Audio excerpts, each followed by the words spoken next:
Mhm. So, as you know, yesterday we conducted the first Indian-Russian panel on which was on cognitive taxonomies in intercultural perspective. And I must say that all the presentations, all the papers were excellent. And the discussion was very, very fruitful. Today, we have our second panel, which is focused on some topics, important topics of Indian philosophy. And I am very glad to announce that today our host and our moderator is Professor Pradeep Gokhale, who is a member of organizing committee of our conference and who has helped us a lot during the preparation of the conference, as all of you know, because he was in correspondence with you. And now I am happy to pass over to him our, so to say, floor, our platform. Welcome, Professor Gokhale. Thank you, Victoria. Yeah, good morning to all the Russian participants and good afternoon to Indian participants. Today we have, in this particular session, we have 7 papers in all. And actually, according to the earlier list, my paper was the first, but since Dr. Muzaffar has expressed his difficulty in attending the whole session. So I am asking him to present the first paper, and after every paper, we will have some discussion and then pass on to the next paper. Given the availability of time, each paper is supposed to be to continue for about 20 minutes, and then there will be discussion for about 14 minutes. That is the idea. So I request to be, keep this time limit in mind. With this, I request Dr. Muzaffar, to present his paper. Yes. Good morning to the Russian participants, and good afternoon, Indian participants. Professor Gokhale, Professor Victoria, Professor Daniel Rave, Professor Sachinanda Mishra, Professor Uguram Raju, and others here. My name is Muzaffar, and I had shared a presentation. Shall I share my screen? Yes, you can. But I am unable to share. We saw that what you were sharing just now we saw. No, it says that host has disabled participant screen sharing. So I had mailed the presentation as well. Yes, Raghuram Raju has also joined. Now is this working now? Yes. Just give me a minute.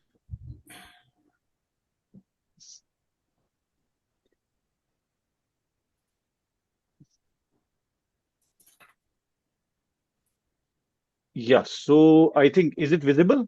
Is it visible? Yes. Yes, it is visible. So, yeah, so before I begin this presentation, I have to add a disclaimer. So I am today expressing something in front of a very eminent panel of Indian philosophers. I am not an Indian philosopher. I am trained in Indian philosophy. It's just my interest in contemporary Indian philosophy that at times I have to go to classical Indian philosophy to figure the methodological insight, which I have been very interested in, which is the method of Vad. And I came across a book through Raghuram Raju some few months back, So then Professor Pradeep Gokhale, when he wrote to me for this, so I figured that there is something to be done on the methodology in Indian philosophy. Then I thought that why should I not use that particular book as the template to present something so that we can see that the method of Vad is not just some island or scattered method, but has been historically dealt with. So the presentation that I have prepared is from Vad to Samvad, some methodological insights from Indian philosophy. Just a minute.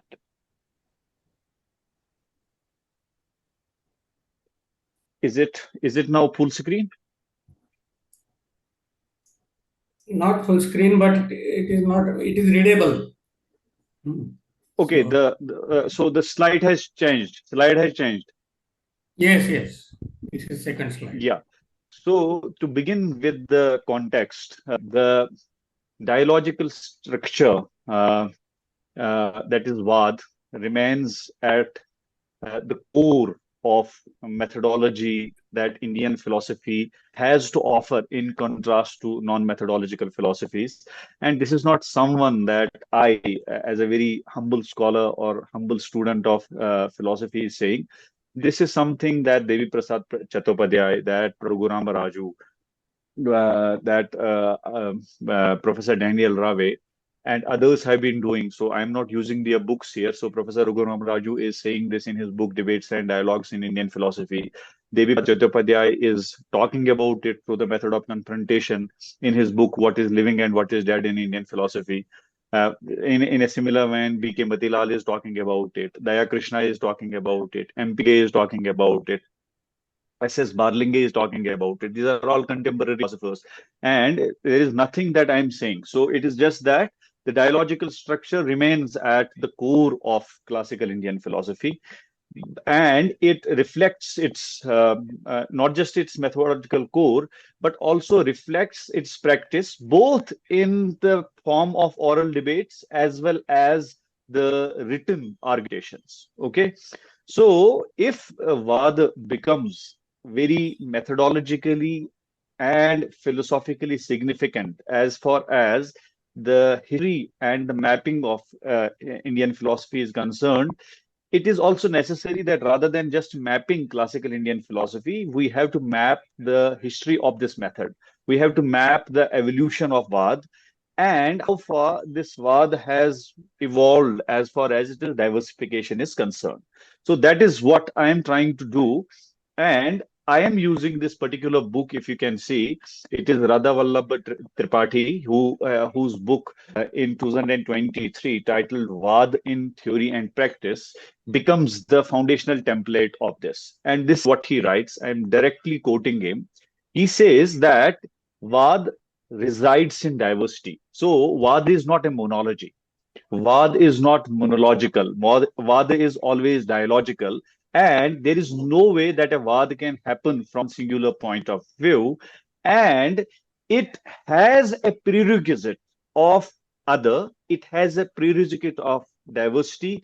It has a prerequisite of Purupaksh, Vipaksh, or counterpoint. Okay. So this is what he says. So essentially, he says that the critical Indian philosophy or the history of Indian philosophical tradition, as we see, is a history of Indian pluralism. That's what he begins with.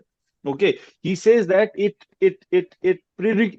essential prerequisite is pluralism, and this pluralism, as far as Indian tradition is concerned, reflects both the level of society and at the level of intellectual activity. Okay.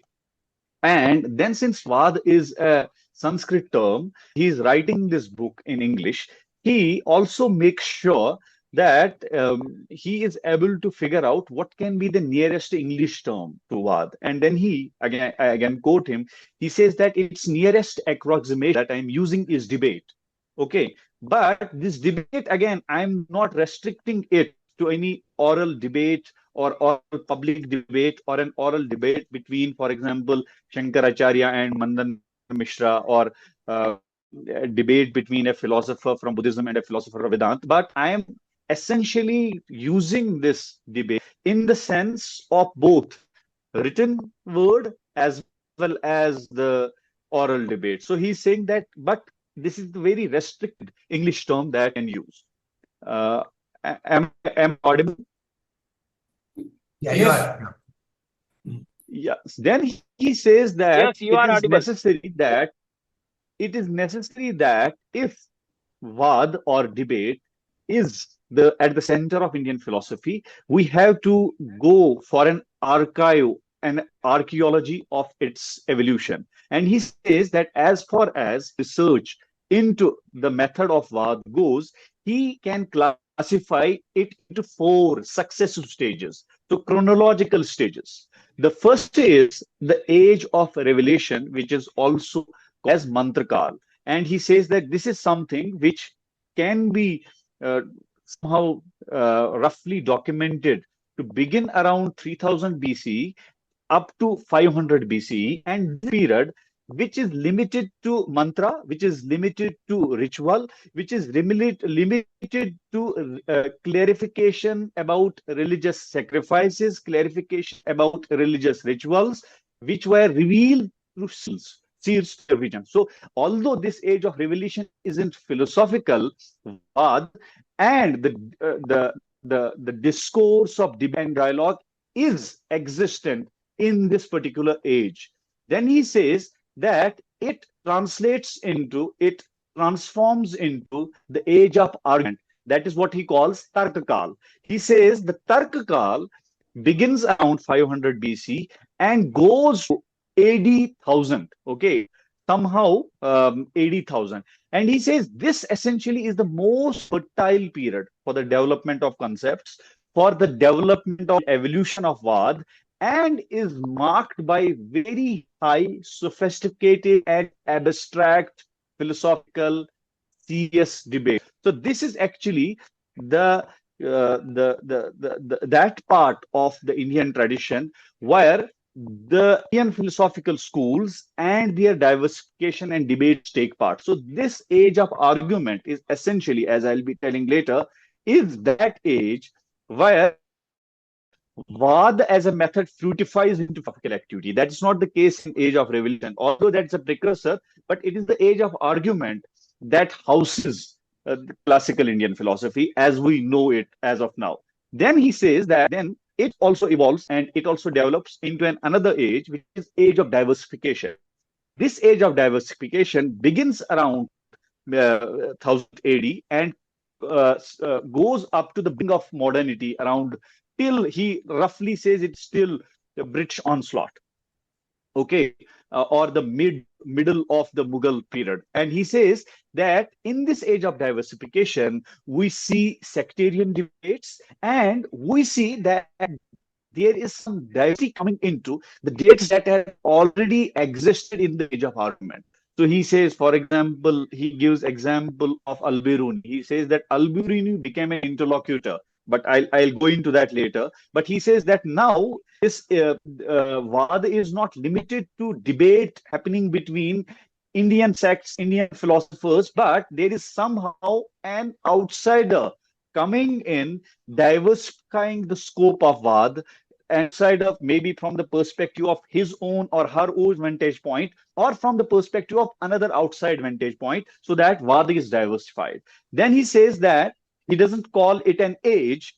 He says that the 4th stage is the modern age, and this modern age is somehow the less delineated in his evolution. He doesn't go into the nitty-gritties of it that much. He just goes into debates that have happened during the British period on Indian identity, Vivekanand, Aurobindo, Dayanand Saraswati, etc. He goes to the religious debates that have happened. He goes into the debates on social issues. He goes into Ram Mohan Roy. But somehow I figure that he is not moving beyond 1950s. So when he historically tries to analyze these debates, tries to go to the evolution of what he calls that Varsha, as he likes to call it, he says that Yaska Yaska, he quotes Yaska and says that the seeds were departing from this world forever after the age of revelation, and the human beings asked them that since you have been our guides, okay, you have been our seers, who will be our seers of this? The seers replied that henceforth Tark will be your seer. So, if there is no spiritual guide, if there is no sage among us, then from the revelation, from the world which was occupied by the seeds, it is automatically going to be replaced by argument, by Tark. Then it says that Anivikshiki can be called as the old philosophical system which developed at the juncture of this first and second stage. I'll just briefly go into these three and go into how I figure out that Samvad is a kind of very end activity which can be not just an extension of age of diversification, but is more enriching to understand this Vad Shastra from a contemporary perspective. So I'll go into Mantrakal first, the age of revelation. He says that the Vedic seers have used two terms, okay, Sampracha, that's inquiry, and Samvad in the context of man's quest of knowledge. And they, at that point of time, those who were not enjoying dialogues were welcome. Even in the age of revelation, dialogues were the like practice of the day, and anyone who would not be engaging in dialogues were not welcome. This is Radha Vallabh Tripathi saying. He says that it is not just in the domain of intellectual activity, but also at the level of society that the practice of dialogue was common. Although he uses modern terminology, he says that there were democratic institutions, but he gives the like social terminology like Sabha and Samiti, okay, and he says that they can be considered as lower and upper houses of parliament where discussions and debates could materialize. So, in a very like analogical sense, he says that there were spaces where dialogues on in the intellectual realm will take place, although they will be more spiritually oriented, although they'll be more oriented towards what we call as the religious realm. But even in the social realm, there were sabhas and samitis. Okay, he says that Atharva Ved, for example, presents a very glorified picture of Sabha and Samiti, calling them two daughters of Prajapati. It was expected that the people gathered in a Sabha or Samiti will maintain decorum and make table remarks only. So therefore there was a kind of protocol for Sabha and Samiti to happen in the age of revelation, that people who are participating in them will be coming with only suitable remarks. It will not be any other tea shop kind of an activity. It is going to be a proper debate-oriented activity. And he says that the way in which it was done was Brahmodaya, which were the assemblies for conducting debates and discussions. And he says that this concept of Brahmodaya is very easily spelled out between Sochaya and Aruni, and then he gives examples. Is that when we go into, because I am here only interested in what he means by these debates happening in the Mantrakal period, then he argues that Brahmod comprised of questions raised by one wing and answers provided from the wing. So you see that their counter argumentation takes place.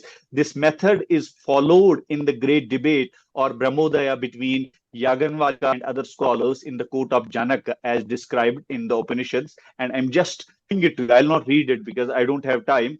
This is how his debate happened between them. I'm just showing it. I'm not reading it. This is from the book itself.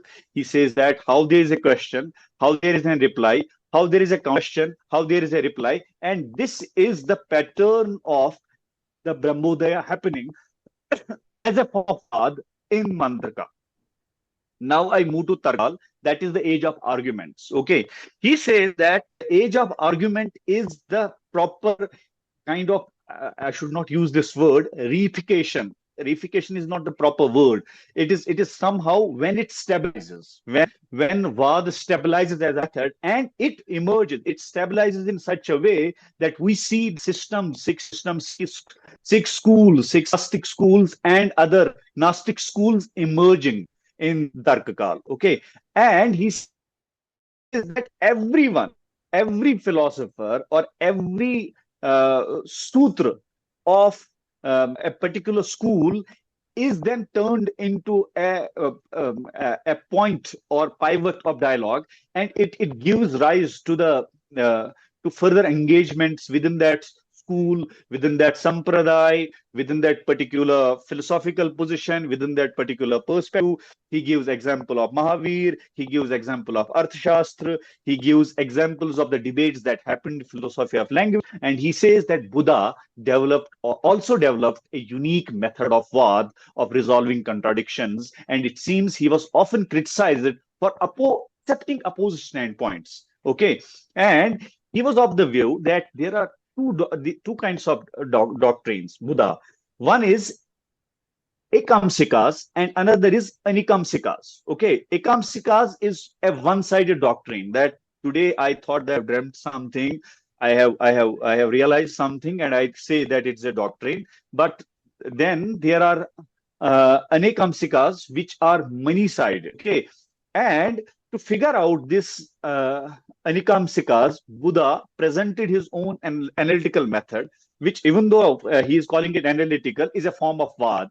He calls Vibhajyavad. Okay, and according to Buddha, it has to constitute division, classification, qualified negation, and qualified affirmation. He says that the analysis is to be made by way of questioning each part of a theory to be discussed with the acceptance or rejections of each on fair grounds. So it has to happen. So the Buddha's this method, analytical method, which is another form of Vad, a sophisticated form of Vad, a more philosophy-oriented form of Vad, as far as Vallabha Tripathi is concerned. Buddha, on the basis of this, classifies all philosophical questions into categories. Number one, answerable in affirmative or negative terms. Number two, answerable by division and analysis. Number three, answerable by putting counter questions. And number four, to be answered by silence. I'm not going into the details of it because I lack that kind of expertise. But definitely, he is not only developing the form of Vad, but is also helping in specifying, in fine-tuning this method, okay, of katha or discussion, okay. And he also develops a special method for the third one, that is answerable by putting counter questions, and he calls it katha or discussion, and which has been termed as Patipuch katha, which is delivering a discourse by the way of asking questions, and he says that Nanak exemplifies it. Now, I very quickly move to Vistar Kal, that is the age of diversification. So, within this age of argument, which is, as I told you in the beginning, the most fertile period where Vada as a method not just developed but flourished, we have the entire philosophical system that we call classical Indian philosophy today coming, flourishing, and then after that, we somehow see that the glorious age of Vad is over. Okay, but Radha Vallabhai Tripathi says that it is not that it is just over. It is just that we can see it as another form where this particular way of doing Vad is diversifying. It is just widening. Okay, and he says that at this juncture, Al-Biruni comes, who has his extraordinary hermeneutic awareness over the textual material in Greek, Arabic, and Sanskrit. So he, if I am able to summarize it, he uses the knowledge of all the three traditions and tries to evaluate the Indian tradition from the perspective of Islamic philosophy, or Islamic monotheism. Okay, I'm not reading the quote because I think I'll have to rush. So Al-Biruni refers to the differences of opinions on the question whether the people of lower caste can attain mokshas. So, for example, he takes it out and is able to question it from the perspective of both Greco-Roman and Islamic traditions. Then he says that he also displayed the technique of Vad in a novel way when he criticizes Brahmagupta. He also entered into a Vad intellect discourses by viewing them in relation to the Greek thought. Al-Biruni is also viewing India in context of Iranian and Greek cultures, and at the same time was preparing a manual for his fellow countrymen to train them to be able to enter into a conversation with India. So actually, Vallabhai Tripathi is saying that now Vadi is not limited to the Indian continent, but then there is someone from outside India coming in who is both acting as an interlocutor between India and outside, and at the same time also becoming a vantage point, an intellectual vantage point to look at India and create a dialogue between the Indian philosophical tradition or the Indian intellectual tradition and non-Indian intellectual traditions. Now I come to Samvad. Okay, I'm just jumping. Maybe we can discuss the nitty-gritties and nuances in the question answer session. Now, after that, when he goes to modern period, he's not calling it an another age.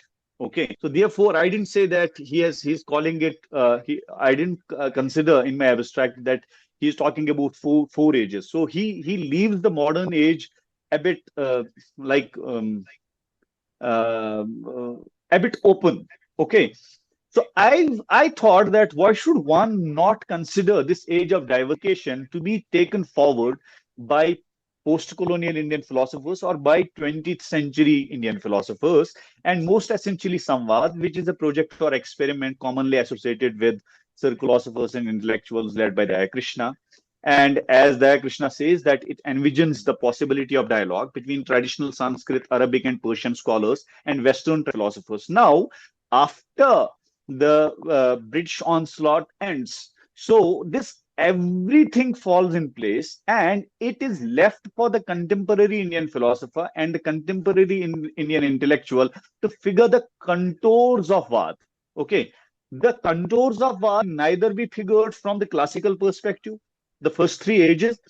The contours of Vad now cannot be figured from the perspective of modern age. Rather, the past, the modern, and the contemporary have to be somehow woven together, okay, so that either another way of doing Vad or a very organic way of evolution of Vad can be figured. And it is yet to happen. It's not done. We have Professor Raghuram Raju with us. We have Professor Dandil Rave with us. These two are essentially interested in Samvad. One critiquing, one like they are I should say that they themselves are engaged in a Samvad regarding what Samvad is. Okay, so it's a work in progress. So it gives us an opportunity. This Radha Vallabh Tripathi's book is an essential opportunity for us to consider Samvad as a fourth stage. I'm not sure whether it can be called as a fourth stage, or at least a contemporary stage through which the development of Vad or the evolution of Vad, which has been talked about in this book, can get contemporarized. That's all that I am is. Okay. I'll not go into these slides. So I'll just say that the diversification which has started in the third stage, but due to British onslaught, saw a kind of methodological alienation from East and an overburdened dominance from the West, has to somehow be figured by considering either Samvad or contemporary forms of debate that are prevalent, that are somehow existent in contemporary philosophical forms in which Indian philosophy presents and represents itself, so that this diversification is both reestablished and the evolution of Vad is somehow attempt from a contemporary perspective. I'll rest my case and I look forward to questions. Thank you. I think I have taken. Thank more you. time. Thank you very much for your profound presentation of the different stages of the development of debate. Now the paper is open for discussion. I think we have very little time for discussion, maybe 5 minutes or so. But let us have questions at least. Questions and comments. Can I say something? Yes, please. Yeah. First of all, thank you, Muzaffar. I wanted to say two very quick things. The first of all, you highlighted the work or Professor Tripathi highlighted the work of Al-Bairuni. And Al-Bairuni is an example of the importance of translation when we think about dialogic philosophy. Translation not just from language to language, in his case from Sanskrit to Arabic, but translation from one culture to another culture, from one way of thinking to another way of thinking. And I think that Al-Bairuni really deserves our attention. Take, for example, the translation of the Yoga Sutra, which he translates as Kitab Patanjali in Hindi, the book of Patanjali, the Indian Patanjali. So, for example, it is written as a dialogue, Muzaffar. He dialogizes the Yoga Sutra. Or you can say he how should I say this word? From the word Upanishad, he Upanishadizes the Yoga Sutra. And the importance of translation, we could see even yesterday.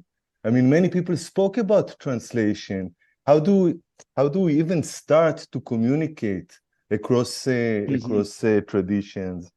That's my first point. The second point, you referred, or Tripathi referred to the third chapter of the Brihadaranyaka Upanishad, and there is and there we can start to make a distinction between Vada and Samvada, because in the Upanishad it's a competition that the person who loses in the competition might die. It's a competition unto death.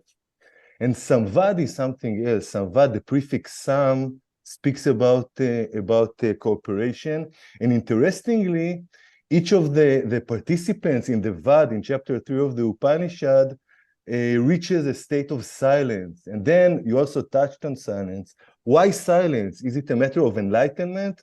Or is Yajnavalkya silencing them? And I think that we can move from this type of silence, either metaphysical or authoritative, I'm talking now to Raghu, to a Ramchandra Gandhi-like type of silence. Silence that means that we are together, even if words cannot bring us together. And the last thing that I wanted to say, apropos Daya Krishna and Samvad, if you read Daya Krishna's definition of Samvad, in one of his latest books from 2003 or 4, which is called Discussion and Debate, Samvada and Vada in Indian philosophy, he speaks about forcing the Pandits and the professors to sit together. Forcing them because the Pandits are not interested. The professors are too westernized. And the professors are not interested. They don't know even how to start to listen to the Pandits. So this quote-unquote idea of forcing them to think, to sit together, to think together, maybe we need a figure like Daya Krishna that can do this quote-unquote type of forcing, or maybe Victoria and Pradeep Gokhale can force us to sit together. All of you have to do it together. We are followers. Yes, Muzaffar. Yeah, thank you, Daniel. First of all, I'm very happy to see you after such a long time. Same. So I think, see, I'm busy. I have just read book once, in parts. So I was overburdened by figuring out that this is the first time that I am seeing a very historical kind of treatment being done by Tripathi ji on Vad, but this fact that translation becomes important when diversification enters is important. I think I need to take this into consideration, and for dialogic philosophy to happen, for intercultural philosophy to happen, translation becomes very important. then, since I am not a trained Indian philosopher, I was not aware that he has dialogized Yoga Sutra. I think that is something that can be considered, and that is more philosophically relevant. And as far as my very like early reading is concerned, I think somehow in this uh, historical treatment of Vad in theory and practice, Tripathi ji doesn't go into the nitty-gritties of Samvad and Vad. He just says that it's like as if there is a free flow between Vad and Samvad in Indian philosophy. And I'm not sure. I'll have to go to the desk again, read it, and maybe figure out if there is something either in the footnotes or in the corners that I'm missing. But as far as I'm concerned right now, I don't think he looks at it in a fluid way that Vad and Samvad are somehow like not just two faces of the same coin, but hand holding together as Indian philosophy it develops, as this method develops and develops in Indian tradition. So I hope that all of us will like work together to figure out and contemporize what. And I think I'll be coming out with something on this. Okay. Now, I mean, you have raised in discussion also there, I mean, you have raised many issues, and because of the shortage of time, we cannot go further. So now I suggest that there are two papers on K.C. Bhattacharya. One will be by Professor Raghuram Raju and the other by Daniel Rave. So you will take the presentations of the two papers one after the other, and then we can have discussion of both the papers together. So So just a minute, Professor Gokhale, is it possible for me to leave because I have a BOS going on? okay, So okay. kindly to Yes. leave. I'll definitely go to the presentations. Okay. So you have already. I'm really sorry.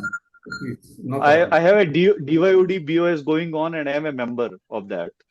So I have to be there. All right. Okay. Thank you. Thank you very much. I look forward to engaging with you through mail. Thank you. Thank you for your participation and presentation.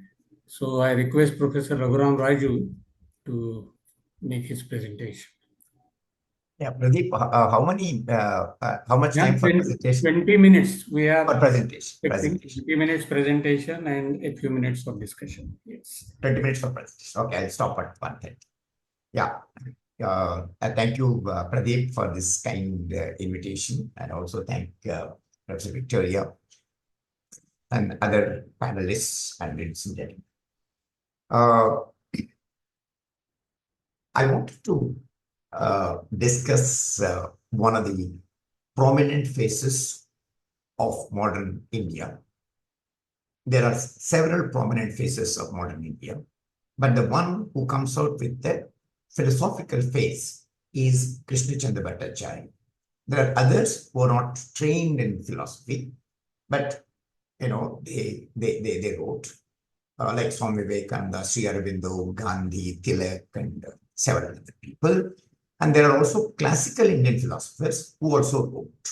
Okay, but the K.C. Bhattacharya is a unique phase because he presented the classical Indian philosophy in a new idiom, which is English, and for a very specific purpose. And that is what is the distinct feature of K.C. Bhattacharya.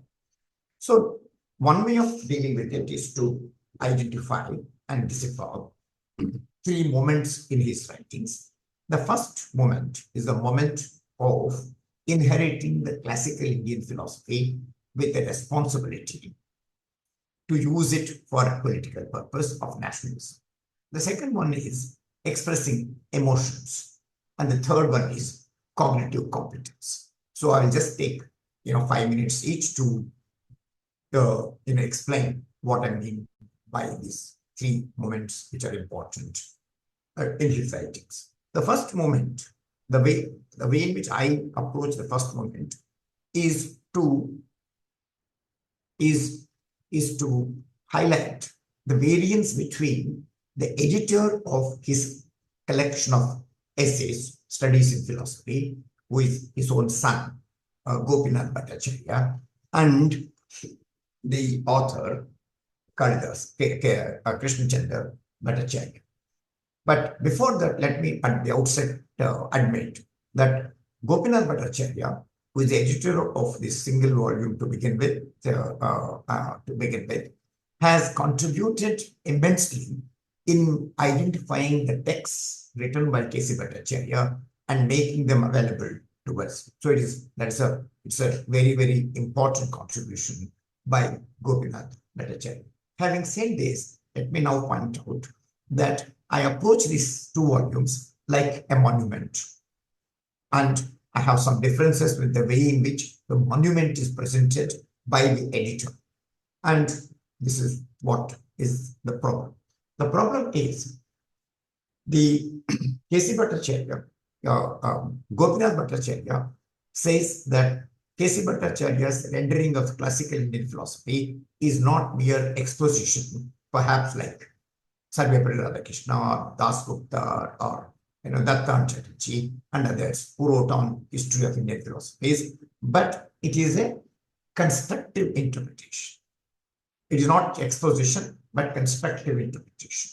And then Gopinath Bhattacharya says that what is more in this phrase constructive interpretation is there is more construction and less interpretation. He gives more importance to construction and less to interpretation, thereby saying that he is an original philosopher.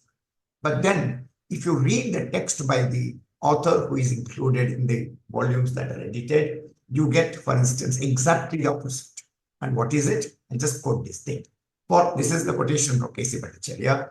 Following studies in Vedantism are not so much exposition of a traditional Vedanta as problematic constructions of Vedantic lines intended to bring out the relations of the systems to modern philosophical systems. The work of construction has, however, been subordinated to the work of interpretation. This is what the author says, but the editor claims exactly the opposite. And this is problematic in looking at this monument. So look at the complexity of this passage, by the author, which is not recognized. In fact, I would say that distorted by the editor. And then there is this. So it is not just exposition of the classical idea. It is construction where constructive interpretation, where interpretation is more than construction. And then he brings Vedanta in relation to modern philosophical systems. That is the important juncture that you find in him. And then he writes not in Sanskrit or Pali, but in English, and then he's not only making his contribution academically, academically, but he also has it has implications to nationalism, colonialism, and political things. And then he uses the classical for modernity. One of the important points of K.C. Bhattacharya is to make these very, very subtle but substantial changes in the philosophical writings that we have by him. So interpretation. So that's my first point. My second point is that Gopinath Bhattacharya rightly points out that there is a risk in interpretation. So I already said that there are two things. One is construction and the other one is interpretation. Now, according to the author, that is K.C. Bhattacharya, interpretation is more important than the construction. Now, about the interpretation, the editor says that it is risky, and K.C. Bhattacharya also says it is risky. But for what it is risky about what is involved in the risk, there is a quite lot of difference. And what is the difference? The difference is the risk for the editor consists in the subjectivism of the interpreter. But for the author, he is not interested in the subjectivism of the interpreter. What bothers bothers K.C. Bhattacharya is not so much about the subjectivism of the interpreter, which is an interpolation by the editor into the text or into the author that whose works he is editing. But what is important is that there is in interpretation a particular kind of a sequence. What is it? There is a tendency, for instance, that we find in Dr. Tibbet, who wrote on Shankara's Vedanta Sutras, where history of philosophy is highlighted at the cost of philosophical studies. Historical studies of philosophy is to be distinguished from philosophical studies. And he says that Western scholars reading Indian philosophy have subordinated philosophical system to historical systems. And this is a risky thing and highly objectionable to K.C. Bhattacharya. K.C. Bhattacharya claims the exactly opposite. He says that philosophical importance should be highlighted and historical thing is secondary. And that's the point that I wanted to make. On the contrary, for K.C. Bhattacharya, philosophical studies precede and is more important than historical. So K.C. Bhattacharya is the problem with, so now this is the uniqueness of K.C. Bhattacharya. But then I wanted to point out that K.C. Bhattacharya, that there is a problem with this uniqueness. What is the problem? For K.C. Bhattacharya, everything in India is good. And there are many things in the West which are bad, which is he will not consider any problems that Indian philosophy has. For instance, but at the same time, he would say that everything that is there in the Western philosophy, Indian philosophy already has, plus something more. That is, for him, he will say that Indian philosophy is Kant plus or Hegel plus. Indian philosophy is equal to Kant plus and Hegel plus. This is something which is very critical.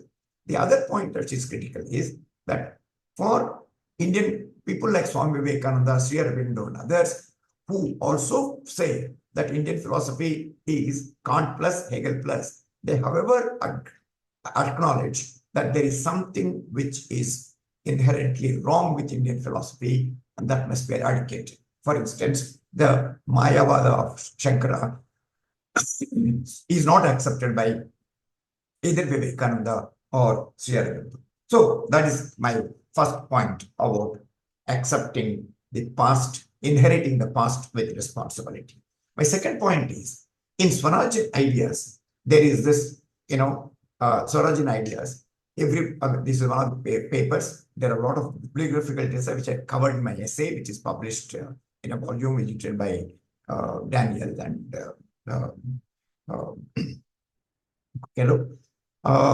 there is the editor says that K.C. Bhattacharya never found anything wrong with Hinduism. He is a nationalist and he says that he looked at social reform movement in Hindu society as unmitigated evil. And he believed in Hindu code of values and was bitter opponent of all those who maligned it. Now, the problem with this position is that it is saying, and it presents the critique of Western culture. He says that Swarajin ideas means that where India lost its Swaraj and we are slaves to intellectual slaves to Western things. And then he says that West can never understand India. West can never understand India. I grant that. And I close this point about the emotional aspect of moment in K.C. Bhattacharya. And we'll come to now to the last point, which is the moment of cognitive competence. In the concept of philosophy, in that essay, he critiques Kant. He says that for Kant, self is the embodiment of all the knowledge. Self is the only agent who can know. But knowledge about self is not possible. And he criticizes him for saying that self in Kant is agnostic. Okay, it is accepted as a moral necessity or to avoid infinite regress. He says that that is the big critic of modernity in general and Kant in particular. So he makes a distinction between thinking and knowing. And he says that for Kant, thinking is equal to knowing. Whereas he says in Advaita, there is thinking and knowing. Knowing is one aspect of thinking. There is a non-knowing. Thinking is one aspect of knowing, and there is non-thinking, which is a different knowing. It is this non-thinking root that self is known in Advaita Vedanta. So there's a lot of discussions about it and all. I wanted to make 2 points. One point is that there is a close parallel between 4 grades of thought that A.C. Bhattacharya talks about in this essay. One is empirical thought, pure objective thought, spiritual thought, transcendental thought. If you look at it carefully, that these 3 grades of thought coincide not exactly but similarly with Badarayanas, with Gaudapada's Visva, Tejas, Prajna, and Turiya. The only difference is for A.C. Bhattacharya, the first 3 belongs to one area, and the third one is, the last one belongs to other one. The first 3 belongs to science, and last one is philosophy. Whereas for Gaudapada, first 3 belongs to one, and the last one belongs to the other one. That's in fact just the reversal of it. So the problem which is with K.C. Bhattacharya is there is inconsistency between what he says in Swarajyan Ideas. What is he saying in Swarajyan Ideas? In Swarajyan Ideas, he is saying the Westerners cannot understand India, which I formulated as colonialism gives Western solutions to Indian problems. Now, I find in the concept of philosophy, same thing happens in reverse mode. In concept of philosophy, he is giving Indian solutions to Western problems. Kant, as a Westerner, has a problem of self, and Advaita is a solution. And I find that this is merely a reversal at the same level of the colonial project of looking at the other cultures. This is it is a serious problem with K.C. Bhattacharya. So I think I'll stop here. Thank you.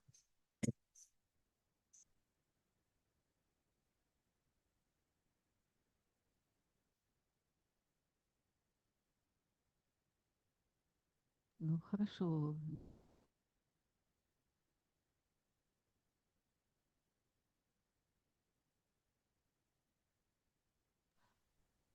Microphone. Oh, yeah. No, my mic was not off. So thank you very much. You have actually completed before time. You could have taken a little more time also. Anyway, but maybe at the level of discussion, you will explain some of the points. And now I request Professor Daniel to make his presentation, which is about Krishna Chandra Bhattacharya on Yoga Sutra. So, Daniel Gave. Okay. So first, it's a pleasure to speak after Raghu and K.C. Bhattacharya. I'll try to share my screen with you.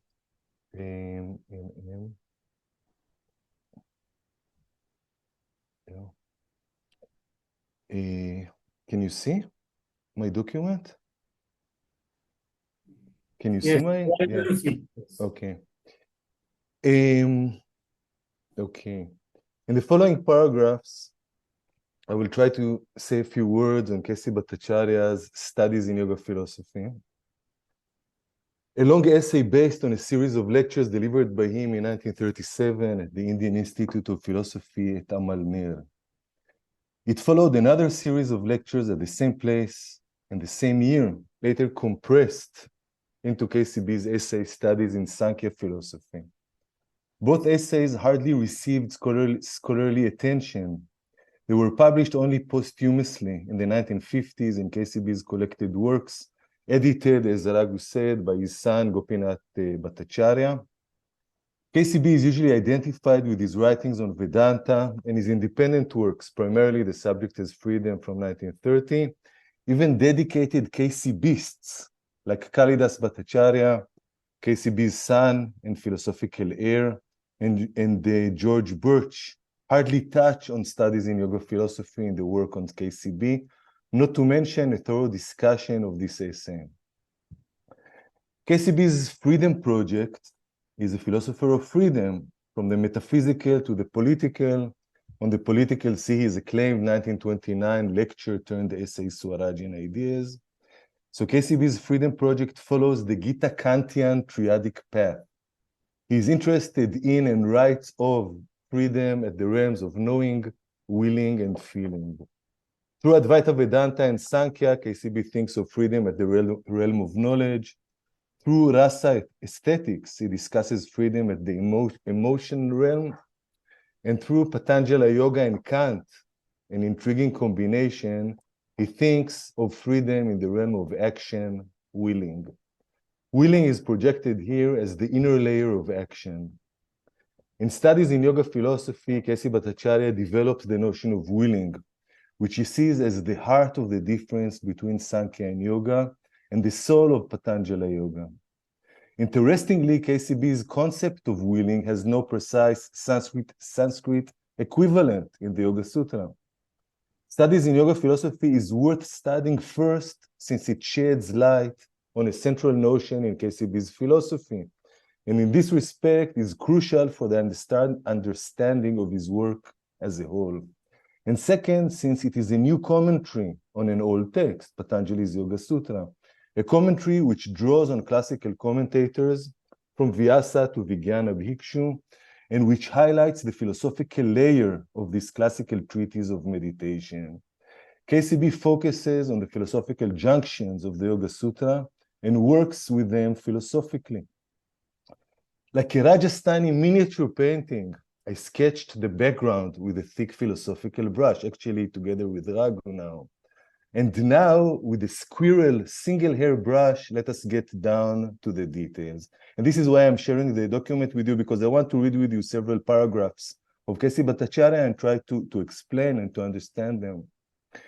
In chapter 9 of Studies in Yoga Philosophy, KCB comments that the spiritual procedure of yoga consists in the last resort in abhyasa and vairagya, positive exercise of freedom and negative annulment of unfreedom. Abhyasa, he explains, is the free willing to stand, the self-conscious effort of the mind to persist unchangingly as an isolated buddhi vritti or as vrittiless buddhi, such willing being confirmed by the constant repetition in the right spirit. In a footnote, KCB refers his readers to Yoga Sutra 114, which Gokhale Sahab in his book on the Buddhist roots of the Yoga Sutra translates as practice, abhyasa becomes firmly grounded on being continued for a long time without interruption and with devotion. I would translate satkara as with full attention or awareness. KCB prefers in the right spirit. KCB takes a verse which sounds practical. Yoga practice should not be discontinued, and thinks vis-a-vis Patanjali's Chitta Vritti scheme, expounded at the beginning of the chapter with Patanjali's statement of intent in mind, Yoga's Chitta Vritti Nirodha. Abhyasa, according to Bhattacharya Vritti, the title I wish to give KCB's commentary, is a matter of free or positive willing. Not negative willing, the willing not to will, as KCB renders vairagya, and not surrender of will, conveyed according to him by the phrase Ishvara Pranidhana. In Yoga Sutra 123, Patanjali introduces Ishvara Pranidhana as an alternative to the two-sum of Abhyasa and Vairagya, alternative marked by the particle Va, which according to KCB coincides with his own notion of alternation. In brackets, I wrote the notion of alternation invites a separate discussion with reference to Kalidas Bhattacharya's exposition and development of this central notion in KCB. Back in the passage quoted above, KCB explains, I'm quoting him again with my own commentary in brackets, that Abhyasa is the free willing to stand, the self-conscious effort. It is Patanjali which uses the word yatna, effort, with regard to Abhyasa in Yoga Sutra 113, of the mind which aims for Nirodha, to persist unchangingly, namely to stop as an isolated buddhi vritti, or as vrittiless buddhi. In Abhyasa then, the mind, KCB uses the term buddhi, again, apropos translation, and apropos Lev's presentation yesterday, the different terms in English for the different terms in Sanskrit for mind, consciousness, etc. In Abhyasa, the mind stops on one vritti, rather than incessantly moving between them, between the vrittis. The vrittis, as enumerated by Patanjali, are pramana, viparyaya, vikalpa, nidra, and smriti. I will touch on the vrittis and KCB on the vrittis toward the end of my presentation, if I have time, of course. A vrittiless mind, according to Patanjali, is the meditative mind in the category of meditation, which is called asampragyata. In asampragyata, he explains in Yoga Sutra 118, the vrittis have been cleared or eliminated, as KCB puts it, translates it, and only sanskaras remain. This means that the yogin can look directly into the psychological layer of the mind concealed under the mental or vritti layer. The word abhyasa is part of Patanjali's definition of asampragyata. Virama pratyaya abhyasa purvaha, sanskara shesho anyaha. The anya, the other, is asampragyata, which is the other of sampragyata samadhi. In the other type of samadhi, Patanjali writes here, which follows abhyasa, repetitive practice of cessation of the chitta vrittis, only the sanskaras remain. Like a classical commentator, following the classical commentators, KCB aims to reveal the inner thread which connects the verses of the text. Here, verses 13 and 18. As a philosopher interested in the notion of willing and its relation to knowing and feeling, KCB takes asampragyata as an instance of, I'm quoting, willing, which runs beyond knowing, as he puts it. Since in this advanced meditative stage, knowledge can no longer take place. There is no knowledge except through vritti, he elucidates. Vairagya. In Yoga Sutra 112, Patanjali states that yogic nirodha, the cessation of the chitta vrittis, is attainable through abhyasa and vairagya together. In his commentary, Vyasa Patanjali's Bhashyakara famously writes, this is maybe the most famous verse in the Bhashya. So he writes, I'm quoting very briefly, that which is called the river of the mind, Chitta Nadi, flows in two directions. It flows toward the good, Kalyanaya, and toward evil, Papaya. That which is inclined toward the domain of Viveka leads to Kaivalya. I explain in brackets, a partness of Purusha and Prakriti. So that which leads to Viveka and Kaivalya flows to the good. That which is inclined toward the domain of Aviveka and leads to Sansara flows to the evil.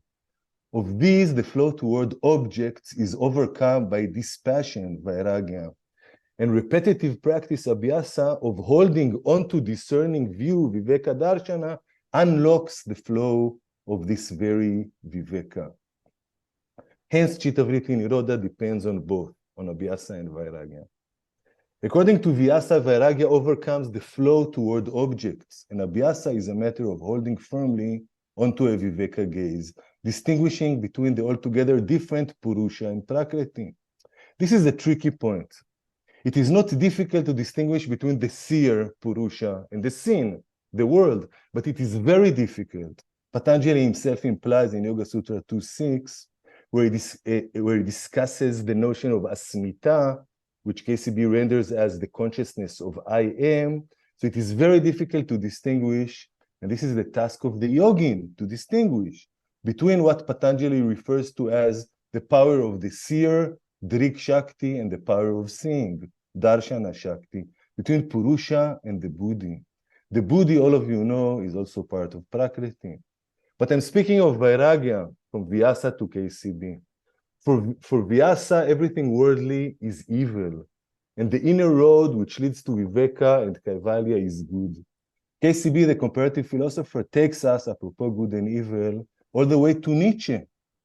Yoga as absolute will. His son, editor and commentator Gopinath Bhattacharya summarizes his move. Gopinath prefixed a detailed analysis to each paragraph of KCB's work is beyond good and evil. And that, and in that sense is super religious. Yet it is to be distinguished from Nietzsche's concept of absolute will. For me, I'm writing, the beauty of KCB is that every sentence he writes opens 5 new doors. What does the phrase super religious mean? Here the key is KCB's discussion of Ishvara Pranidhana, depicted by him as a religious procedure. It is the grace of Ishvara, he suggests, and uses the Christian word grace, which is said to help the passage to Asampragyata. In the parallel super-religious procedure of Abhyasa and Vairagya, it is a matter, KCB writes, of Shraddha, Virya, etc. This etc. in English is the classical Adi. KCB reads the Yoga Sutra with his listeners or readers. He assumes that the sutras are open before them just as they are before him. KCB on Yoga Sutra 120, the Shraddhadi verse, is another philosophical door which opens before us. On Shraddha, etc., KCB comments that this effort is not religious willing. There is no religious willing. For to reach an end through one's might and not through grace is not an activity that felt as sacred. Another door just opened, KCB on feeling. And in brackets, I wrote feeling at the root of knowing. I'm bypassing for now and leave for another occasion the comparison to Nietzsche in order to return to KCB on Vairagya. According to KCB, where am I? According to KCB, object and objectivity imply unfreedom to the subject. Vairagya, he agrees with Vyasa, works as a dam which prevents the flow of the river of the mind toward them, or functions as a Zarathustra-like lion, if you remember Zarathustra's first speech on the 3 metamorphoses. In Nietzsche's Thus Spake Zarathustra. In Nietzsche, the lion utters a sacred no to decadent values. In KCB, the mind says no to objects, or in fact, to its own tendency to identify with objects. In studies in Sankhya philosophy, KCB depicts raga, which in the Yoga Sutra is one of the kleshas, transcendental errors. KCB Kantianly renders the notion of the klesha. So raga he renders as the craving for pleasure or object of pleasure. And he speaks of it as avairagya or non-vairagya. But vairagya is not the antonym of raga alone. It is in fact the antonym, the other, of raga and dvesha together. Dvesha he renders as the antipathy for pain and object of pain. Vairagya is the other of attachment to object, whether positive raga or negative dvesha. Vairagya, KCB suggests in studies in yoga philosophy, is the condition of all yoga. The one motive of the will to nivriti. Nivriti he defines on the Advaita and its spiritual significance, but I wish to read KCB's corpus as a coherent whole. So he defines nivriti as renunciation of the world in spirit. In yogic terms, we can speak about the renunciation of the world in consciousness. In brackets, I don't have much time, so let's see. In brackets, before I move on to Patanjali on Paravairagya, the highest form of Vairagya, namely to his commentary on Yoga Sutra 116, I wish to go back to Vyasa, Patanjali's foremost commentator. Vairagya is renunciation at the level of the mind. And again, mind, consciousness, we have to think about the translation. Pratyahara, the fifth limb of Patanjali's Ashtanga Yoga, is renunciation at the level of the senses. Pulling the senses back from the objects, Gokle Sahib explains in his translation. This brings to mind the Gita's image of the yogin as a tortoise. Like a tortoise which withdraws his limbs inwards, the yogin withdraws his senses from the object, the Gita Kara says in Bhagavad Gita 258. And the Ramchandra Gandhi, who playfully transforms the karma yogin into a kurma yogin in his final work, Swaraj, from 2002. But which of the two, Vairagya or Pratyahara, comes first? Vyasa, in his gloss of Yoga Sutra 254, agrees with Patanjali that the senses follow the mind, even though one could counter-argue that only when the sense input comes to a halt, renunciation at the level of the mind is possible. To drive his point home, Vyasa picturesquely suggests that just as the bees follow the king bee, Madhukara Raja, when he flies, and rest when he rests, the senses follow the mind and disengage when the mind stops.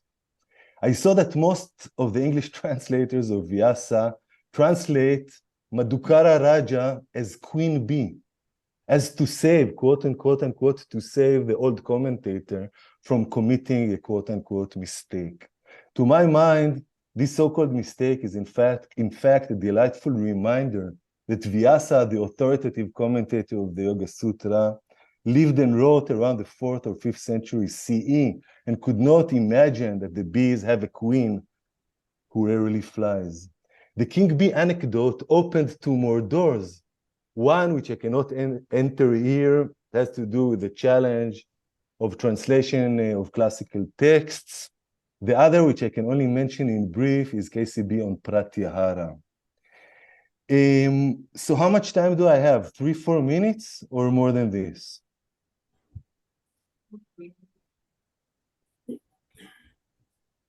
Yes, you can take 5 minutes, I think. I can take 5 minutes, okay. In this case, I will have to start to skip because I'm only halfway. So here I'm writing something on K.C. Bhattacharya on Pratyahara. Pratyahara is usually understood as a withdrawal of the sentence from the object. K.C. Bhattacharya says no.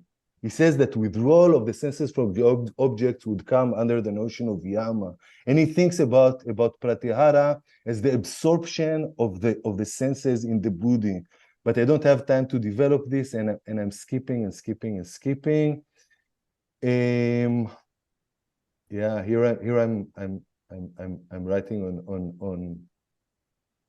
on Vairagya. Yeah. Okay, let me read you one more page, and I'll close and say just one more sentence at closure.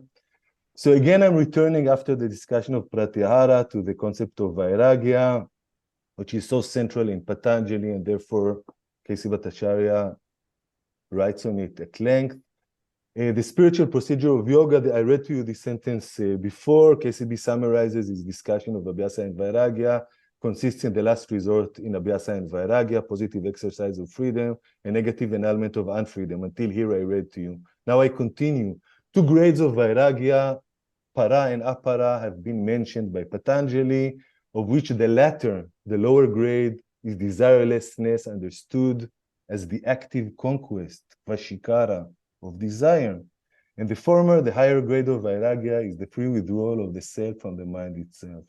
Both are forms of negative or retractive mental activity conditioned by the knowledge of the evil, dosha darshana, and the objective attitude of the mind, and both may be regarded as the prasada or realization of the knowledge. We are talking here about pragya, yogic knowledge. I will explain shortly. The knowledge itself implies a residual sanskaric, from the word sanskara, objective attitude, the evil of which is manifest only in Paravairagya, which is accordingly a withdrawal from knowledge itself, and may be described as such realization, prasada again, of knowledge, as amounts to the transcendence of it. If in Sankhya and Vedanta, and remember that KCB assembles a philosophical jigsaw puzzle, I'm zooming here on the yoga piece of the broader puzzle. So if in Sankhya and Vedanta, to know knowledge of the distinction between Prakriti and Purusha, and Brahma Vidya, Brahma knowledge respectively, if to know is to be free, then this is not the case for Patanjali. Or as KCB puts it, in Vedanta and Sankhya, the last evil that is sought to be got rid of is error, so that freedom is ultimately through knowledge alone. But in yoga, every knowledge needs to be renounced, including the highest form of knowledge, pragya. Moreover, even pragya attained in the subtle meditative stage of nirvichara samapati, like every other type of knowledge, even this type of knowledge, like every other type of knowledge, produces a sanskara, karmic residue. In this case, a nirodha sanskara, which is contributive to the achievement of final nirodha. But final nirodha, or sarva nirodha, as Patanjali writes in 151, means total cessation of all knowledge and every sanskara, even the knowledge and the sanskara that paved the way to its achievement. The perception of evil, KCB's articulation, in Viveka Samadhi, a subtle layer of Nirvichara Samapati, is the moment of realization that even pragya, a rare yogic achievement, belongs to the category of unfreedom or even evil. Bhoga, or everydayness, is for Vyasa and KCB evil. Viveka KCB continues to read Patanjali and Vyasa.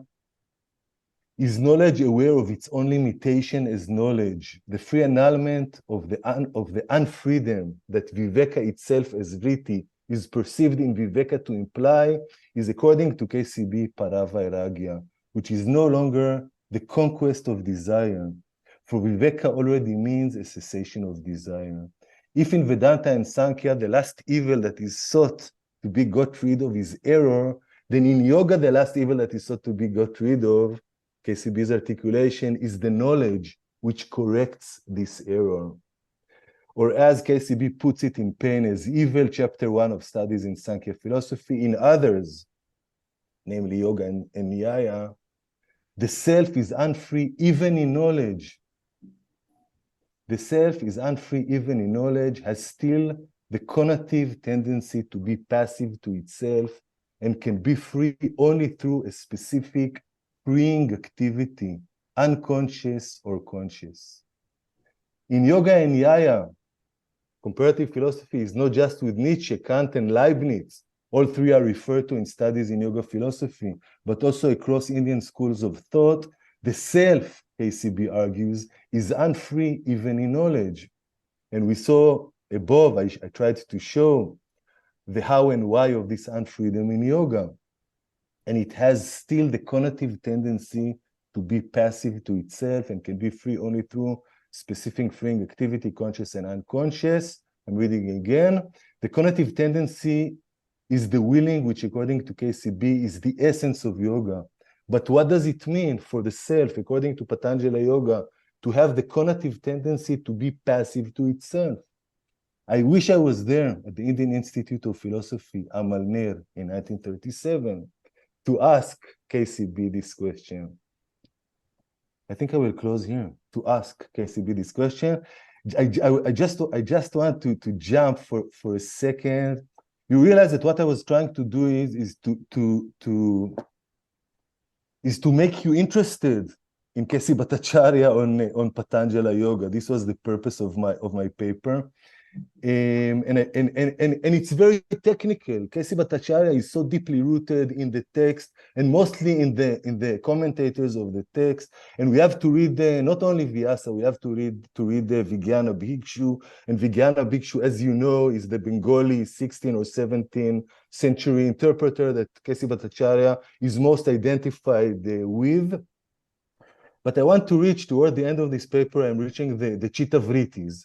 You know that the Yoga Sutra starts with the claim, Yoga Chitta Vritti Nirodha. Yoga is the cessation of the movements of consciousness or the mind. And Kesi Bhattacharya divides the vrittis into two groups, into two rubrics. The first rubric has to do, he says, with reality. Let me read to you just 5 more lines. So the first group has to do with the reality. The second group with what he refers to as presentedness. Where am I? Presentedness. Okay, I don't know where am I. So I'll just tell you. So vipariyaya is that which is presented to the mind as real. Not vipariyaya, sorry, pramana, of course. Pramana is that which is presented to the mind as real. Vipariyaya is that which is presented to the mind as unreal. Vikalpa, this is very interesting. The notion of vikalpa at large in the Yoga Sutra is very interesting. And I don't think that it follows the Buddhists. I'm telling Professor Gokhale, who wrote on the Buddhist influence. Kesi Bhattacharya suggests that vikalpa is something that we know that is untrue, but which nevertheless is presented to the consciousness as true. Take, for example, the famous example of the rope and the snake. We continue to see the snake, even though we know that it is a rope. It is presented to the mind. This is a counterexample, as it is presented to the mind as true, even though we know it is untrue. So this is vikalpa, and I think that this has such a consequence with regard to the politics of today, that which we know that is untrue, but which is presented as true. And then he speaks about smriti and nidra, memory and deep sleep. And he speaks about memory as presentation of presentation. This is the other rubric, presentedness to the mind. So smriti is presentation of presentation to the mind of a previous presentation. And of course, nidra is the opposite of smriti. So if I had more time, ... Thank you. Thank you very much. Yeah. I mean, you have discussed, I mean, time was short for you. You have discussed, KCB's interpretation of Yoga Sutra. And now both the papers are open for discussion. Just to relate the two, I may start with the question whether Rave would say that K.C. Bhattacharya is just interpreting Yoga Sutra or reconstructing it. And because there's this kind of distinction, Raghunath Raghu has brought to our notice, and I mean, he also can comment on this, whether K.C. Bhattacharya's exercise was just a kind of attempt for authentic interpretation, or I mean, in Indian tradition, we have many times reconstructions in the name of interpretation. The whole Bhashya tradition actually, at every stage, it reconstructs the earlier text and goes forward in a way. It is a kind of development, but development in disguise. I mean, they do not declare that we are introducing something new. They just say that it is just an authentic interpretation. So it looks as if, I mean, K.C. Bhattacharya is trying to give an authentic interpretation, but the terminology he is using is not just traditional terminology. He's bringing in new terms like, I mean, will, for example, as you said, it is, I mean, pramana as will is not easy to understand. So who will comment first? Raghu, of course. Thank you. Let me just make one clarification. That in my presentation, I said K.C. Bhattacharya considers fact as belonging to one group and self-subsistence, reality and truth and other group. In contrast, you have Gaudapada, who says the first three, Vishwa, Tejas and Prajna belongs to one group and Turiyas belong to other group. That's a clarification.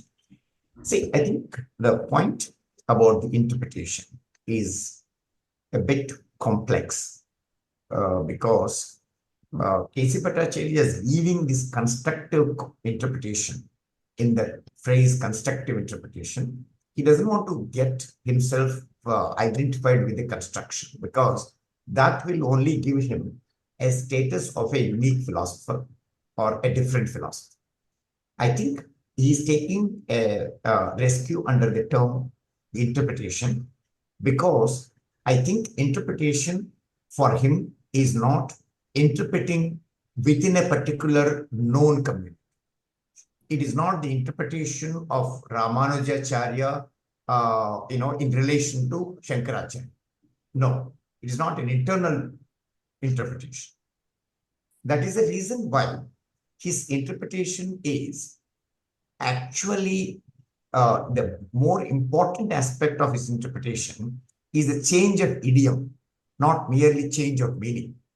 That he is now writing the classical, Sanskrit or Pali text in Indian language. So that I think, is one of the important important changes in the realm of careers. So there is a different language that is employed by him to make this interpretation. And here, the reason for interpretation is not to make a philosophical point only, but also to make a political point, which is to say that Indian philosophy is, more than Western philosophy. That is, Indian philosophy is Kant plus. There are a lot of problems in Kant. We accept Indian philosophy has attended to them. And the reason why he embarks on this is because the British Empire used knowledge systems to justify the rule of India. They used the knowledge systems to justify the rule of India. Now, K.C. Bhattacharya is reacting to that moment. He's saying he is also using, knowledge systems to combat the colonialism. Hence, the larger project of Swarajyan ideas. And I think that's my take on it. I don't know whether it makes sense. Okay. Yes, Daniel, on your side? Okay, first I think that Raghu's clarification about the change of idiom, about the meaning of interpretation is important. I have two comments here. The first one is directed to Professor Gokhale. My question to you, involving you in the discussion, do you think that the classical commentator of the Yoga Sutra, and you are a great expert of the Yoga Sutra, do you think that they are interested more in meditation, or are they interested more in philosophy? If you can make such a distinction, because take for example chapter 3, which is all about meditation, samyama. When Patanjali says if you meditate on such and such thing, you get something, some kind of siddhi. The commentators take it as a platform to develop their own ideas, their own philosophical ideas. If you meditate on the distinction between Shabda, Artha, and Pratyaya, you get something. You know the sounds of all the animals. The commentators are not interested at all in the siddhi. They take it as an occasion to discuss the components of language. So I think that in a similar way, K.C. Bhattacharya takes the Yoga Sutra as a platform to develop his own notion of willing. This is one point. The second point has to do with Raghu again.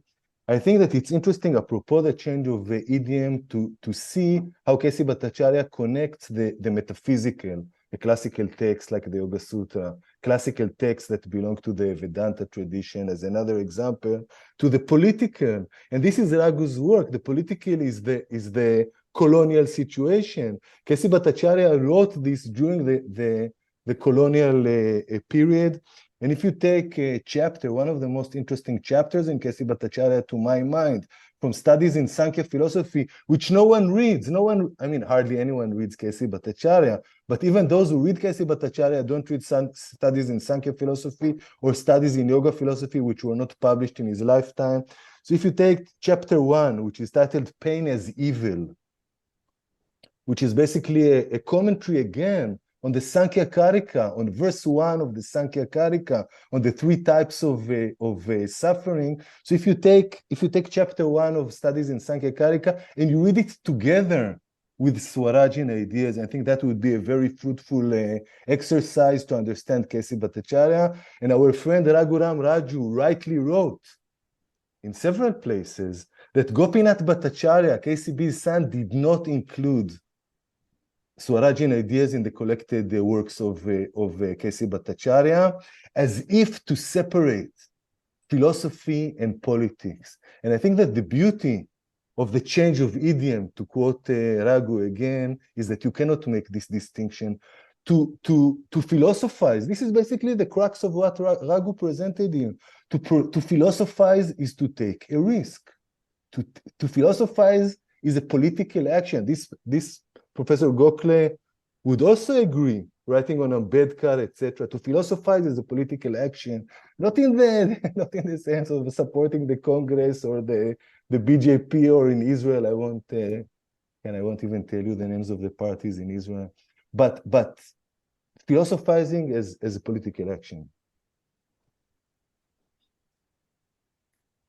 Yes. I have not read many commentaries of Yoga Sutra, only Vyasa's commentary I read somewhat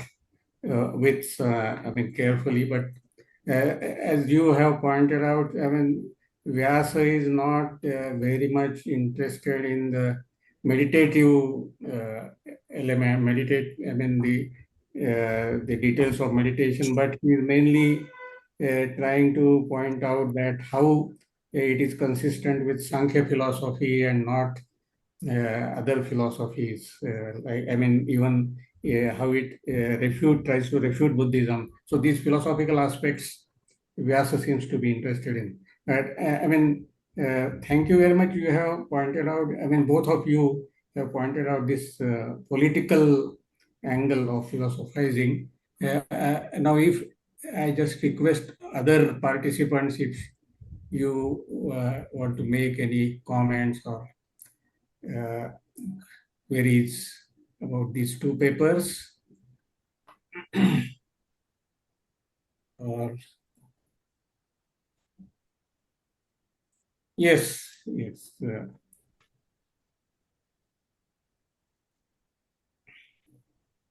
Victoria, please.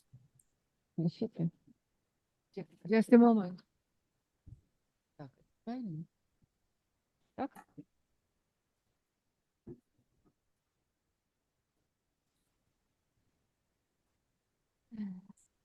I can talk only with the iPhones. Thank you for both of you to present different aspects of such a prominent figure as Kushachana Bhattacharya.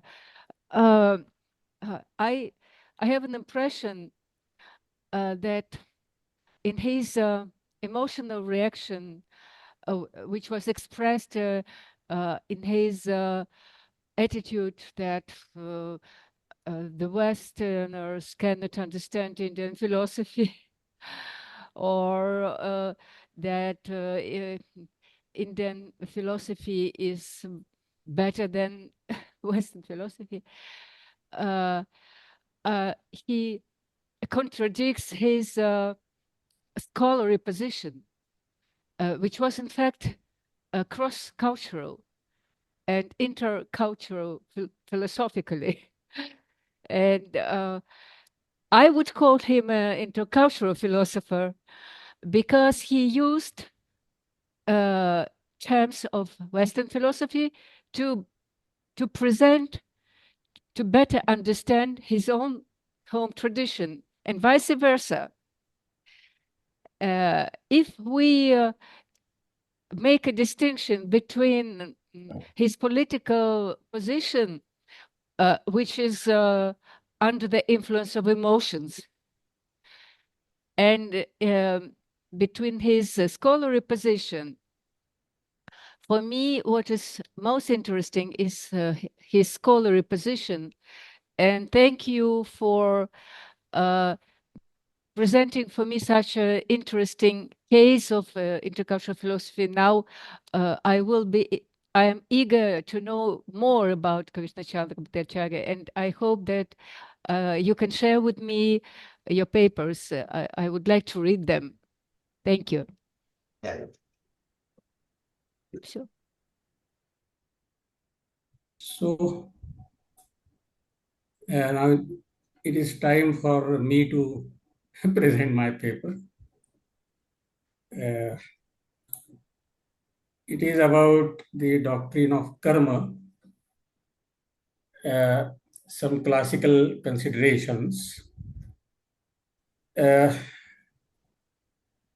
Originally, it is a very long paper, but I have abridged it considerably. And in any way, I just want to communicate the main point of the original paper. So I am reading the abridged version of it. The doctrine of karma has been accepted by almost all schools of Indian philosophy, with the notable exception of Charvaka school. Karma is a matter of popular religious belief of Hindus, Jainas, and majority Buddhists. The paper aims at presenting some critical considerations regarding the doctrine of karma as it is accepted in some of the schools of Indian philosophy. Here I will briefly discuss the basic and essential features of the doctrine, and then I will bring out the problematics of the doctrine. Mainly, I will raise here the problem of relationship of the karma doctrine with freedom. Here I will discuss the notion of freedom at two levels, freedom to and freedom from. Let us consider first the essence of the doctrine of karma. The essence of the doctrine of karma can be captured by considering what it denies rather than what it asserts. Advocates of karma doctrine often insist that two situations are unacceptable, which are called kruta pranasha prasanga and akrutabhyagama prasanga. Kruta pranasha refers to the condition that an action performed is destroyed without yielding its fruit, and akrutabhyagama refers to the condition that one experiences something which is not the fruit of one's own action. If these two are unacceptable situations, that is prasangas, by negating them, we get the truths which form the positive essence of the doctrine. The alleged truths are whatever a person does, the fruit of that has to be realized by the same person. And number two, whatever happens to a person, it has got to be the fruit of some of the person's own actions. The above truths are stated by the adherents of the karma doctrine, not as normative principles, but as objective facts. But these alleged facts are not based on any empirical data. Rather, they are a priori assumptions of the adherents of karma doctrine, which exhibit their strong belief in the cosmic moral order or natural justice. So what are the essential features of the doctrine? Here we can notice some of the essential features of the doctrine of karma. One, advocates of karma doctrine distinguish between the effect, that is parinama or karya, and fruit, that is phala of an action. Every effect of an action is not a fruit. Two, the fruit of an action is proportionate to the religious or moral worth of the action, and it is supposed to be borne by the agent of the action itself and not by any other person. Number three, hence identity of the performer of an action and experiencer of the fruit of its action, experience of its fruit is an important part of the doctrine of karma. Every action generates some immediate effects, but fruit of an action may not be immediate. It could be experienced sometime later, either in this life or in some future life. In fact, the doctrine implies the ideas of next birth and previous birth, or more generally, the cycle of births and rebirths. Number 5, as a result of the time gap between action and fruit, every formulation of the doctrine has to provide for the link between the action and its fruit. Hence, different schools posit different link concepts which suit their respective metaphysics. Number 6, the notion of fruit, unlike the notion of effect of an action, is immediately linked with two other notions, the notion of deserving and that of responsibility. When a claim is made that a person getting the fruit of his or person is getting the fruit of his or her own action, it is implied that the person deserved that fruit because he or she was responsible for that action. Number 7, another essential feature of the doctrine of karma is that it presupposes the notion of cosmic order, which could take the form of the idea of ruta or that of dharma. Now I come to the problematics of the doctrine of karma. Having considered the salient features of the doctrine of karma, let us consider the problem of the relationship of the law of karma with the concept of freedom. As I have suggested before, the notion of freedom will be considered at two levels, freedom to and freedom from. Now, first I consider the paradoxical relation of the doctrine of karma with freedom to. Let us first consider freedom to. Freedom to can be understood as freedom to act according to one's own wish or freedom of choice. I want to say that the relation of freedom to in this sense with the doctrine of karma is paradoxical. The paradox can be stated as follows. Number 1, on the one hand, freedom to choose a course of action is presupposed for the operation of karma doctrine.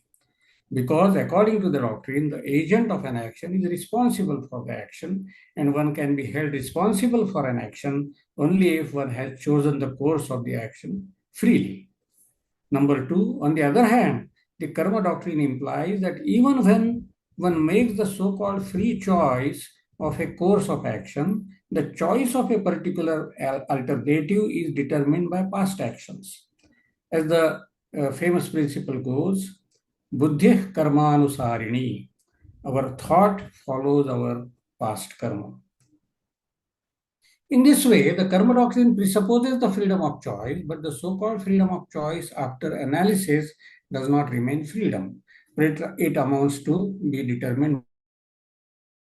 Just as the doctrine of karma has a paradoxical relation with the doctrine of freedom to, similarly, it has a paradoxical relation with the notion of freedom from. Here, freedom from can be understood as freedom from suffering or freedom from karmic bondage. This karmic bondage has to be regarded as beginningless. The causes of pleasure and pains one's experiences in the beginning of any lifetime has to be traced back to the previous birth. The same applies to every previous birth ad infinitum. This implies that there was no point of time when a being was without bondage. This gives us invariable concomitance between existence of a living being and the state of bondage. This suggests that to be in bondage is the very nature of a living being. This is one side of the picture. On the other side, generally, the systems which advocate karma doctrine also advocate moksha as the ultimate goal of life. Moksha, as it is understood in the moksha-oriented schools of philosophy, refers to absolute freedom from bondage. This gives a paradoxical picture. On the one hand, all living beings are intrinsically or essentially subject to karmic bondage.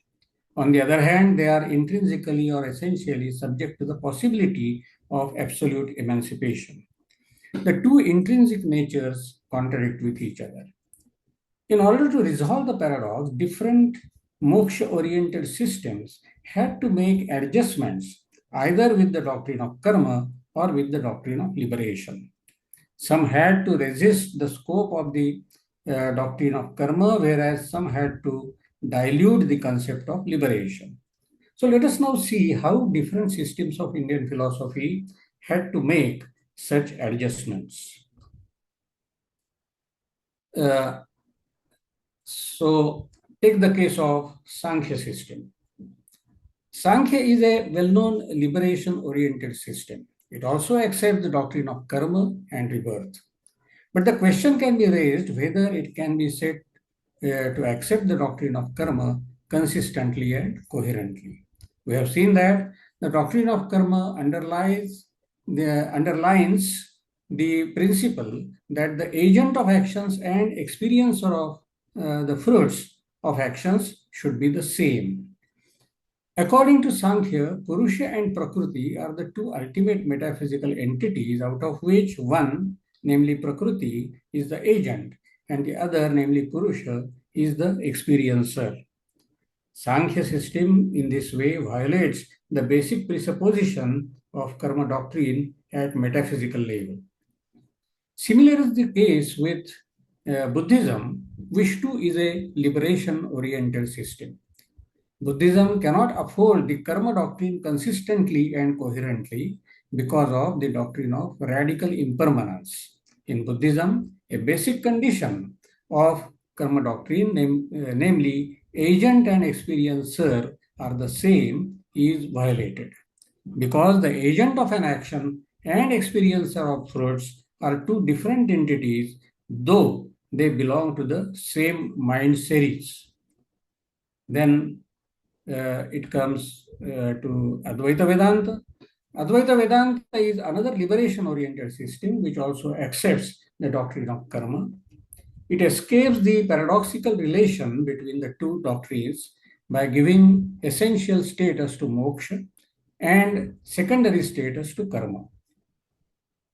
According to Advaita Vedanta, the doctrine of karma is operative at empirical level or at the level of Vyavaharika Satta, which is ultimately subject to sublation or falsification. At the level of ultimate truth, there is no agenthood, there is only witness consciousness of the Atman Brahman.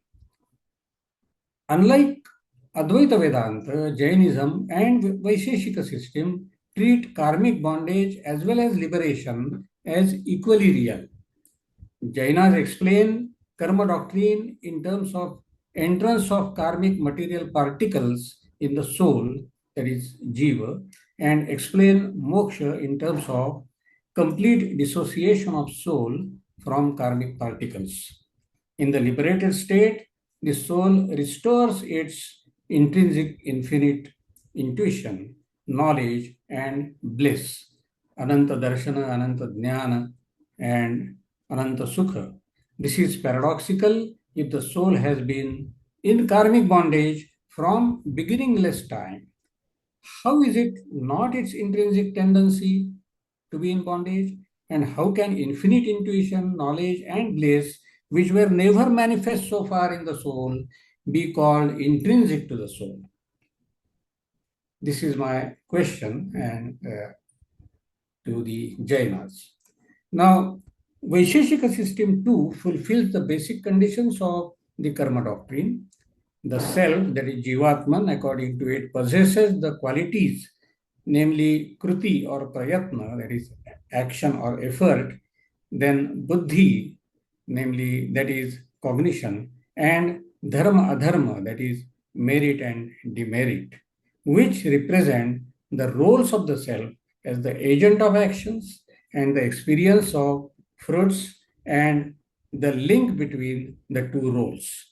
Hence, the self has got a perfect mechanism of the operation of the doctrine of karma. Now the question is, if the doctrine of karma is so intrinsic to the self, how is liberation of self from the karmic bondage possible? Vaisheshikas try to make room for liberation by treating all these qualities of the self as impermanent. Actually, yesterday Victoria Lysenko was talking about this Vaisheshika concept of liberation. They conceive of liberation as the state of the self in which all its spatial qualities, that is, including cognition, cease to exist. It is neither a blissful state nor a conscious state. We can say that in order to make a strong case for doctrine of karma, Vaisheshikas prefer to dilute the concept of moksha. In general, we can say that the strong forms of the doctrine of karma and of liberation cannot be held together without running into a paradox. For holding a strong conception of liberation, one has to find exceptions with the doctrine of karma, or in order to present karma doctrine in its stronger form, one has to dilute the concept of moksha itself. Now I come to moral social implications of the doctrine.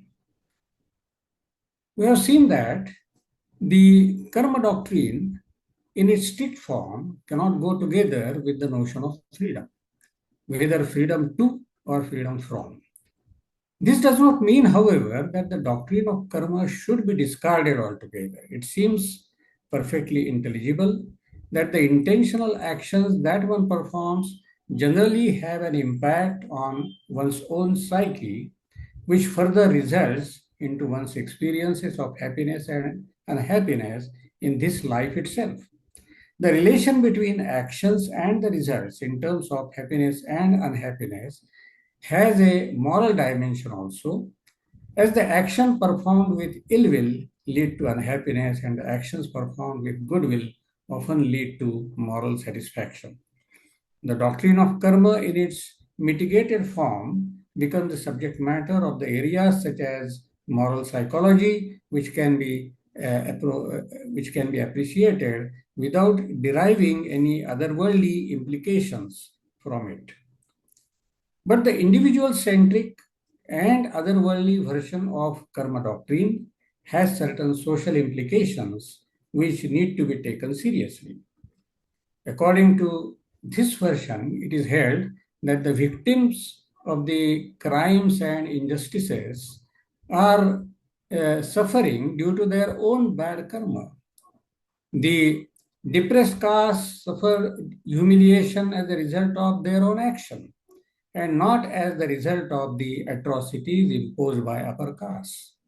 A girl who becomes a victim of rape is to be regarded as a sufferer because of her own past actions and not due to the brutal act of the rapist.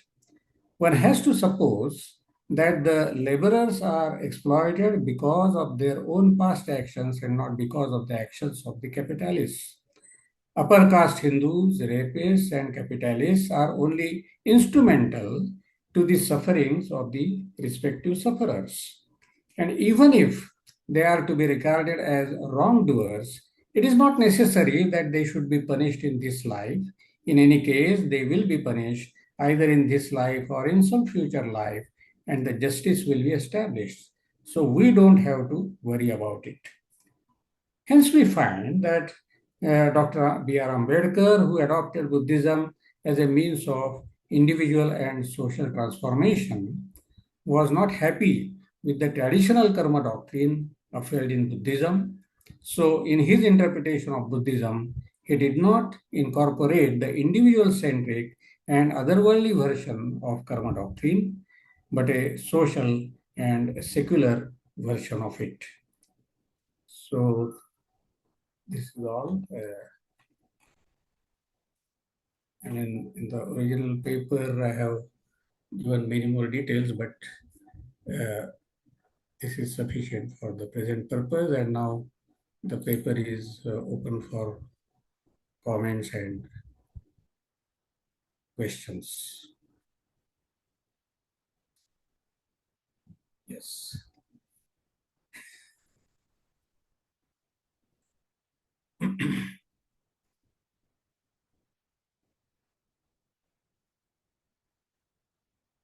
So I have made many bold claims, and therefore I expect that there would. Yes, yes. Should I ask something? Yes, please, please. First of all, I would like to thank you for your very thought-provoking and very beautifully explained paper. But and the gist of your paper is, I think, that when the karma doctrine is held, it gives some impression that the persons who are victims of any wrongdoings They are held responsible for their own karma. And this is a kind of cruelty to them, isn't it? So that is, and you think that freedom and law of karma cannot go hand in hand. Okay. Yes. So here I would like to add a few points. When these philosophies, whether it is Buddhist philosophy or Jaina or Hindu philosophies like Advaita, Vaishnava Vedanta, Nyaya philosophy, Sankhya philosophy, whatever philosophy is taken, all these philosophies believe that the chain is beginningless. And you very well explained this idea also, that it gives the idea that from beginning there is no possibility of freedom, because Buddhe karmanusarini, whatever one does, that is according to their own karma. Here one example should be taken, I think, because according to Nyaya, karma is taken to be general cause of everything. And second point, that karma is taken to be the special cause of suffering and happiness, sukha and dukkha. So for sukha and dukkha, karma is taken to be in general cause, and for all other things, karma is taken to be in general cause, sadharan karan and asadharan. So when it is said that one is responsible for that karma, whatever he has done or not done, I think one more point should be taken into consideration. That when we take this idea, law of karma and freedom, we should also take another idea, that is the idea of responsibility. Yes. Without taking the idea of responsibility, it will be improper to explore these two ideas. Because if we propose that the person who performs the action is not responsible for his own karma, then there is no possibility of freedom and action, because he is responsible for, therefore he is told to suffer. And the whole idea is this one, as in Nyaya Manjari, Jayanta Bhatt very beautifully explored this idea, and he says that it is impossible to note, I don't remember the line, but the essence of that claim is this one, that because this is beginningless, therefore it is impossible to know that the person who is suffering from which action. It is impossible to know beforehand. And there is another claim you made, that whatever one does, he is bound to enjoy the fruits of those doings. Yes. But if we take the idea of freedom, moksha, it is not very much required that all the actions are enjoyed. The fruits of all the actions are enjoyed. Because there are so many sanchit karmas which get destroyed when one knows, when one acquires knowledge. Therefore, sarvam jnanagni sarva karmani bhasmasat kurute Arjuna, it is said in Gita. So this rule is not there, that whatever one has done, he is bound to enjoy the fruits of those doings. There is only one rule. For example, whatever we experience, this is not necessary that we will remember everything. But whatever we remember, that must be experienced earlier. So whoever is enjoying the fruits of suffering or a victim, that is no doubt a fruit of his own karma. But this fruit of own karma is not only one aspect, because every result is actually collectively produced. In every branch of Indian philosophy, if you take Nyaya, there is Samagri Karanatavad. In Buddhism, there is a Pratityavad theory. And in others, there is a collective causes are there. So if we take one cause, which is actually general cause, the whole responsibility, if we put that will not be a proper way to understand it. And secondly, the whole intention of your paper appears to me that you think that there is no possibility of social change if we accept the law of karma. No possibility of social change, because you take it that whoever is suffering, that is due to their own karma, and whoever is enjoying due to their own karma. But if this were the case, suppose everywhere charity is taken to be a virtue. What you do in charity, you give something to other person who is suffering, who is in need of that. And why he is begging? Because according to this law of karma, he is begging due to his own karma. So charity should, if you are giving charity, you are actually breaking the law of karma, and you are not letting him enjoy the fruits of his own doings. But this is taken to be a good thing, virtue. Therefore, this is only for the sake of the doer to accept it, because from beginningless time it is going on. And if a person who has done something wrong and later on he changes and he improves himself, that is not the case that he must be punished. And many karmas ceases to be fruitful, because those are sanchit karmas, and unless they become prarabdha, they will not result in fruition. Therefore, there is a possibility of improvement.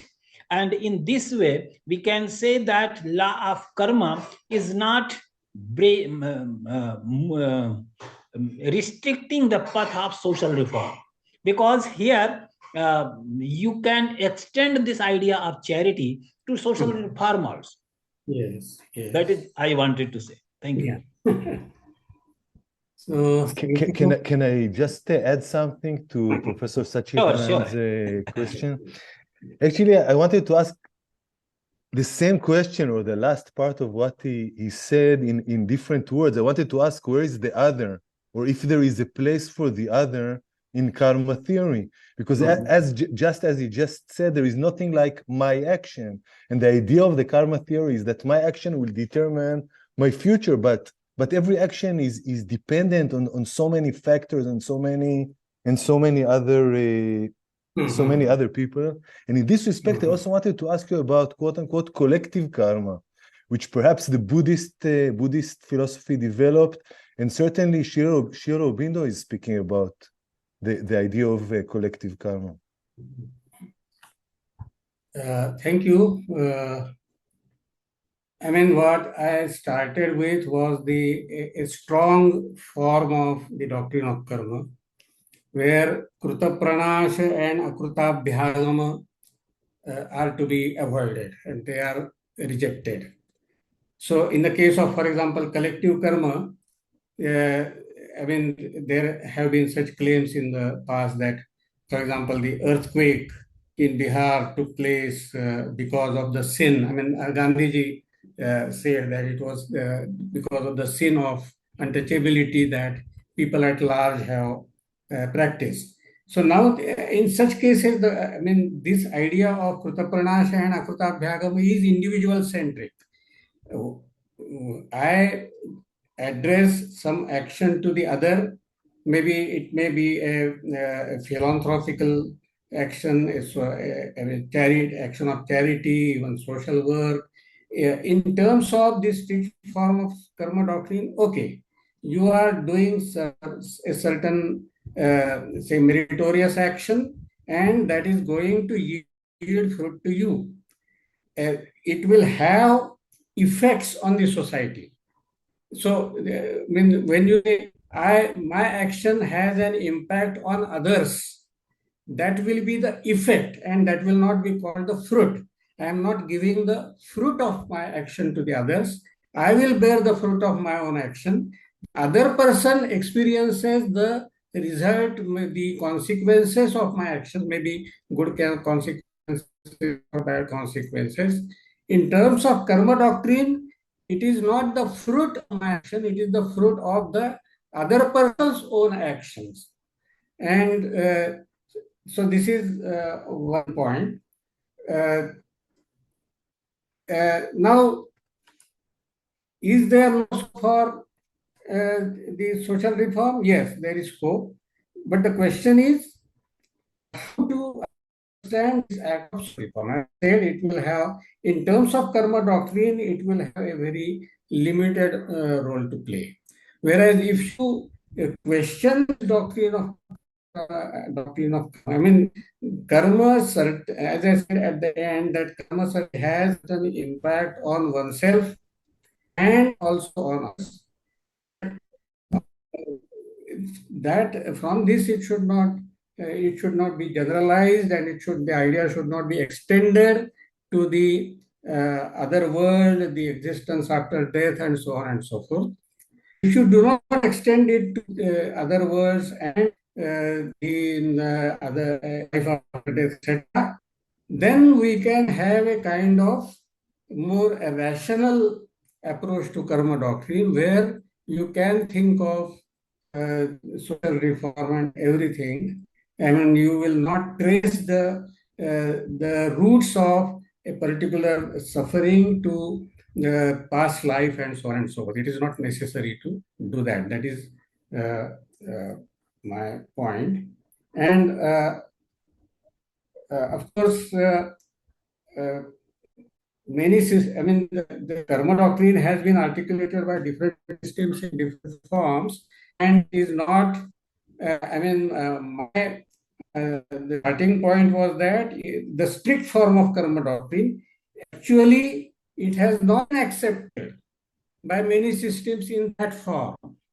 That is, for example, as Satchidananda Mishra pointed out, that if I perform an action, it is not necessary that I will bear the fruit of that action. If I say perform some actions, or if there is sanchita karma which can be destroyed with the help of some say penance or some other practices.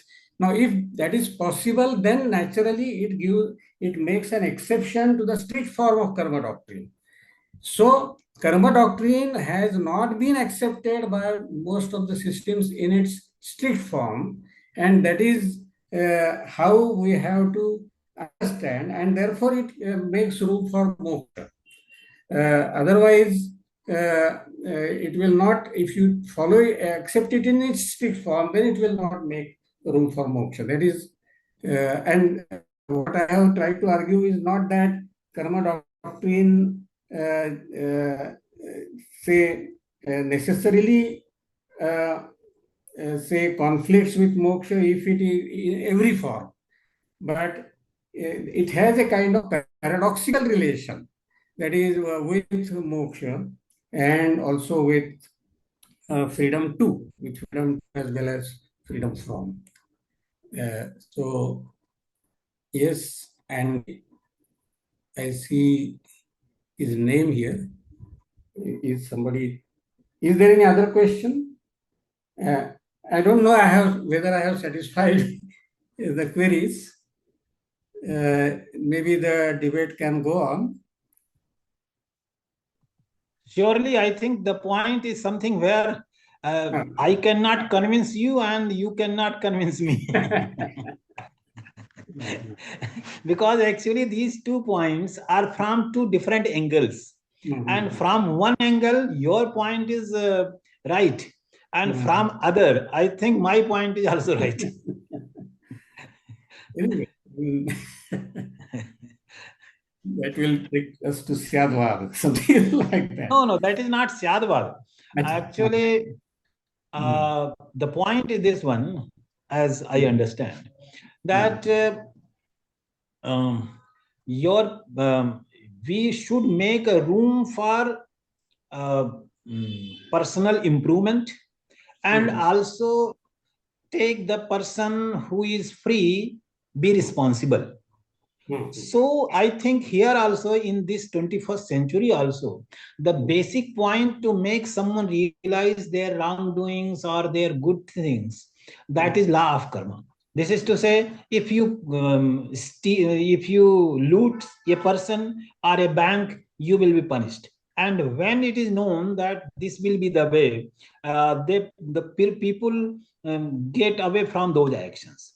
And when a person who is committing something good, performing some good actions, when the person is rewarded or respected, the person gets motivated. So actually, in one form, law of karma is applicable in our day-to-day life. So that is there. And here your question is this one, that whether this law of karma should be accepted or should be given up. And very true that if you limit your theory to this empirical world, you are not going to face this theory to other words, other actions after that.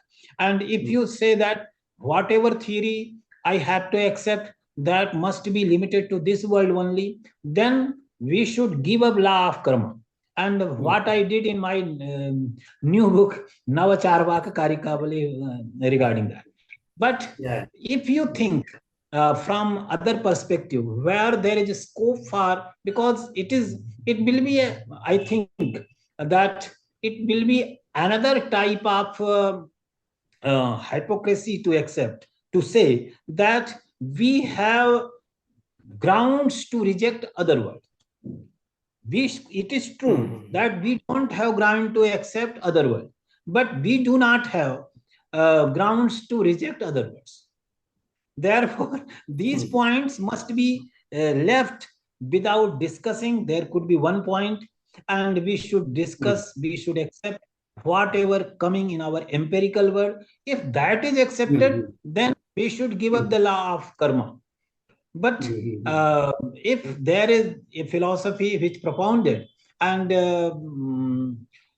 there are philosophies who are having some other considerations, and they think that for this reason, you gave very beautiful example also, that Ambedkar left this part of Buddhism and propounded a kind of a new Buddhism where there is no scope of law of karma beyond this life, beyond this life.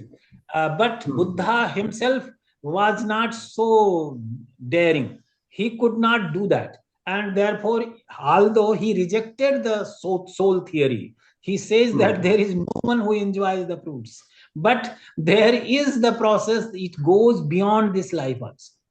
So, law of karma, he accepted. And I think the reason for this was this only, that according to that time or his considerations, it would be difficult to propound an ethical theory if we do not believe in this kind of law of karma. Thank you. Yes, thank you. May I have a word? Okay, yes, please. I think that we have to distinguish between two parts of the karmic determination. First, it is past, the weight of the past karma, and the second is producing new karma in the future.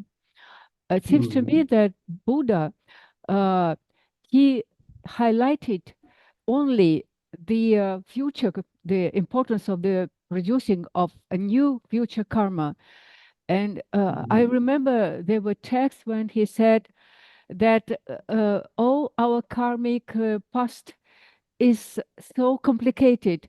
There is no clear causal relationship between good deeds with good fruits, because there were cases when the very bad actions, in fact, they conducted to a good rebirth. So let us aside all these intricate karmic traces. Let us concentrate ourselves on the building our new karma. And it stressed the capability of human being to change its karma in Buddhism. In brief, what I can say. I mean, certainly, for example, when we talk of suffering, so suffering arises due to various factors. And one of the factors is karma, not necessarily karma is the only factor which is responsible for suffering. And suffering, I mean, it is so natural in case of every person, and whether one has performed bad actions or not. So karma doctrine is, although they have accepted in a broad form by almost all systems except Charvak, it is not always accepted in its strict form. That is my suggestion. So now, since there is a time constraint, we will go to the next paper. So thank you very much for your comments. And now I request Maxim Denchenko to present his paper. Dear colleagues, I was Yeah. really happy to hear during the previous discussion the statement by Professor Daniel that philosophizing is a political action, because actually I was afraid that my paper will be the only one dealing with purely social and political issues. But as far as I had seen before that there's such an option, I decided to take my discourse in this direction, and I will just brief you a little bit about why I've selected this topic. Last year, at the same conference, I tried to introduce the legacy of a contemporary Vishishtadvaitin, Bhagavad-acharya, to the audience. And why I thought it would be necessary, first of all, because when we speak about Vishishtadvaita Vedanta, we mostly consider the South Indian tradition, and especially Western scholars, when they speak about Vishishtadvaita, they only mean Ramanujacharya, they only mean his successors, Pillai Lokacharya, Vedanta Deshika. But the Northern Indian tradition, the tradition of Ramananda, actually is the only tradition in the contemporary Vedanta that produced 3 sets of full bhashya, of full contemporary commentaries on the full core of Vedanta. We have the Ananda Bhashya that is attributed to Ramanandacharya himself, but obviously not written, not composed by him, but existed by the 19th century. We don't know the author. And in the 20th century, Bhagavad-acharya composed his own full Sanskrit commentary on the whole core of Vedanta. And nowadays we have Rambhadracharya, who also gave a full commentary in Sanskrit on the full core of Vedanta. And I believe that this development of Vishishtadvaita tradition, Vishishtadvaitin tradition, is probably unseen and unnoticed, still unnoticed by the scholarship. So most scholars do not refer to this tradition.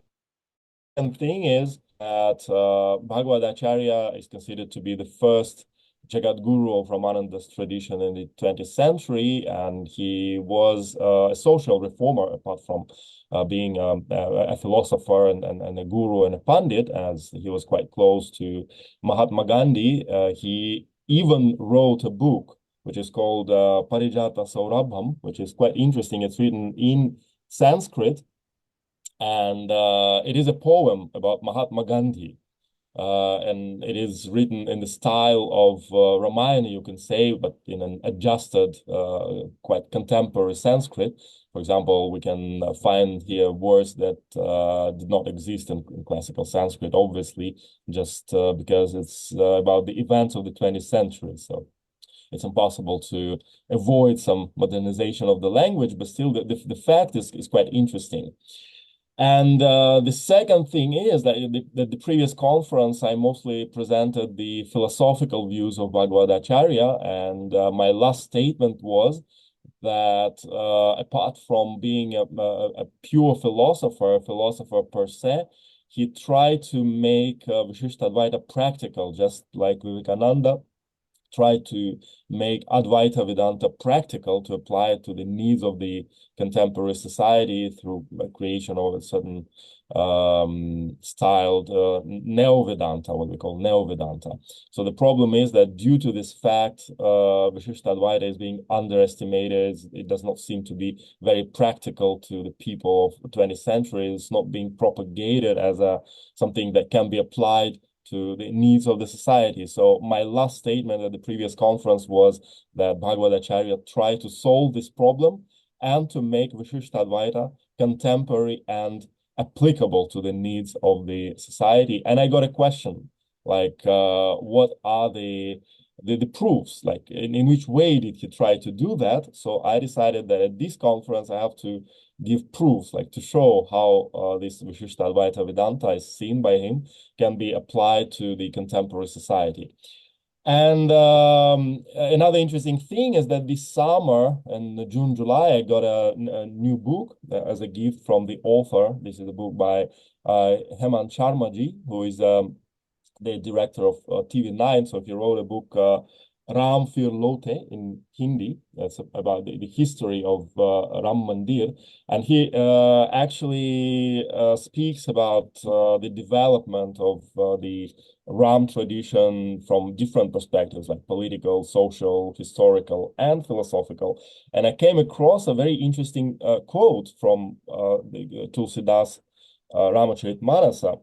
Jasuraja Priya Praja Dukkhari Son Ripo Avasi Naraka Adhikari. So, the meaning is that if a king is making his praja, that is citizens of his kingdom, unhappy, then he deserves hell. So here we clearly see kind of a political implication both of the Ramacharitmanas itself and of the further tradition. And then there is a surprising quote that in India there will always be democracy. We will never have dictatorship until we have the Ramayana, which is quite surprising because many people see Ramayana in a different light, in the opposite light. So here the statement is that Ramayana already has some democratic values inbuilt in itself if we properly read it. So that was probably the purpose of one of the purposes,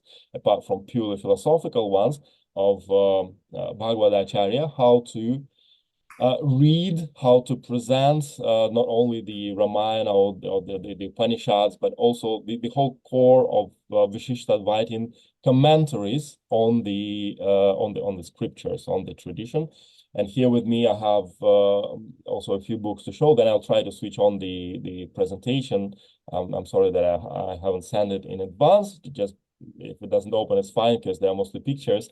But the book that I have with me that I'll be using during this paper is the commentary on Purusha Suktam by Bhagavad Acharya, and it's written in Sanskrit. And I mean, the commentary is written in Sanskrit by Bhagavad Acharya. And I translated a few parts of it into English, so I'm going to use my English translation. And then there is the third volume of the full collection of Bhagavad Acharya's writings.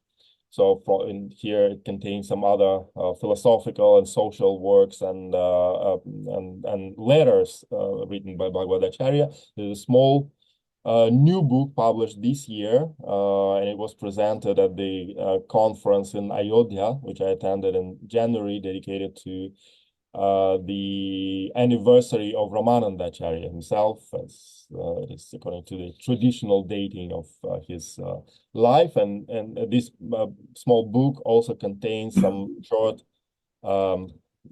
articles written by Bhagavad Acharya. So now I'll try to open the screen if it's possible. Well, as I said, if it's not, then probably it's fine. So is it visible? Is it visible? Yes. Yes, I think it is. Okay. Well, they're mostly pictures, so if it's not clearly seen, it's fine. But I just wanted to show again the portrait of Bhagavad Acharya, and the topic I indicated here is and a bit more is narrow in comparison with what is in the booklet of the conference, because mostly that is referred to the Purusha Suktam. But the thing is that we have already discussed the political and social implication and application of the karma theory in general. And we mentioned a few names like Vivekananda and Sri Aurobindo, that how they try to use the concepts of Vedanta and other schools of Indian philosophy in order to apply them to the social field. And I would say that the first statement that is taken by Bhagavad Acharya from the not really Vedantin Shastras, but from the Bhakti Sutras, is the Sutra number 8, which states that Nirodhastu Loka Veda Vyaparat Nyasaha, which means that if we follow the renunciation in the interest of bhakti, that had been stated in previous sutras, of course. So here he comments on the basis of the previous sutras. Then we have to be not sensitive to the current social norms. We can ignore the social norms and even injunctions of the Vedas if they do not correspond to the purpose of Vedanta and the purpose of bhakti. So at a certain point that the social norms can differ from what Vedanta and the Bhakti Shastras require from us. And the example is given by Bhagavad Acharya himself in the same third volume of his writings, and one of the letters, the short articles, is that imagine that according to the injunctions of the Vedas and the social norms, there are restrictions in terms of receiving food from like people of different of lower castes, of lower jatis, and this is the injunction of the Veda, and at the same time, this is also the social norm of that time. It can be legally applied, legally established in this country. Like, for example, in there were some caste biased laws even during the British Raj, because the British Raj tried to promote certain caste principles to be able to govern the society in their own way. So what Bhagavad Acharya says, that if we refer to Vedanta, and especially to Vishishtadvaita Vedanta, it presupposes existence of a certain higher truth than what is prescribed even by the Vedas and by the established society. And if these two levels of truth are conflicting, then obviously we have to choose the truth of Vedanta and not the truth imposed by the society or the social understanding of the even of the Shastras or of the legislation. So how is it related to Vishishtadvaita Vedanta?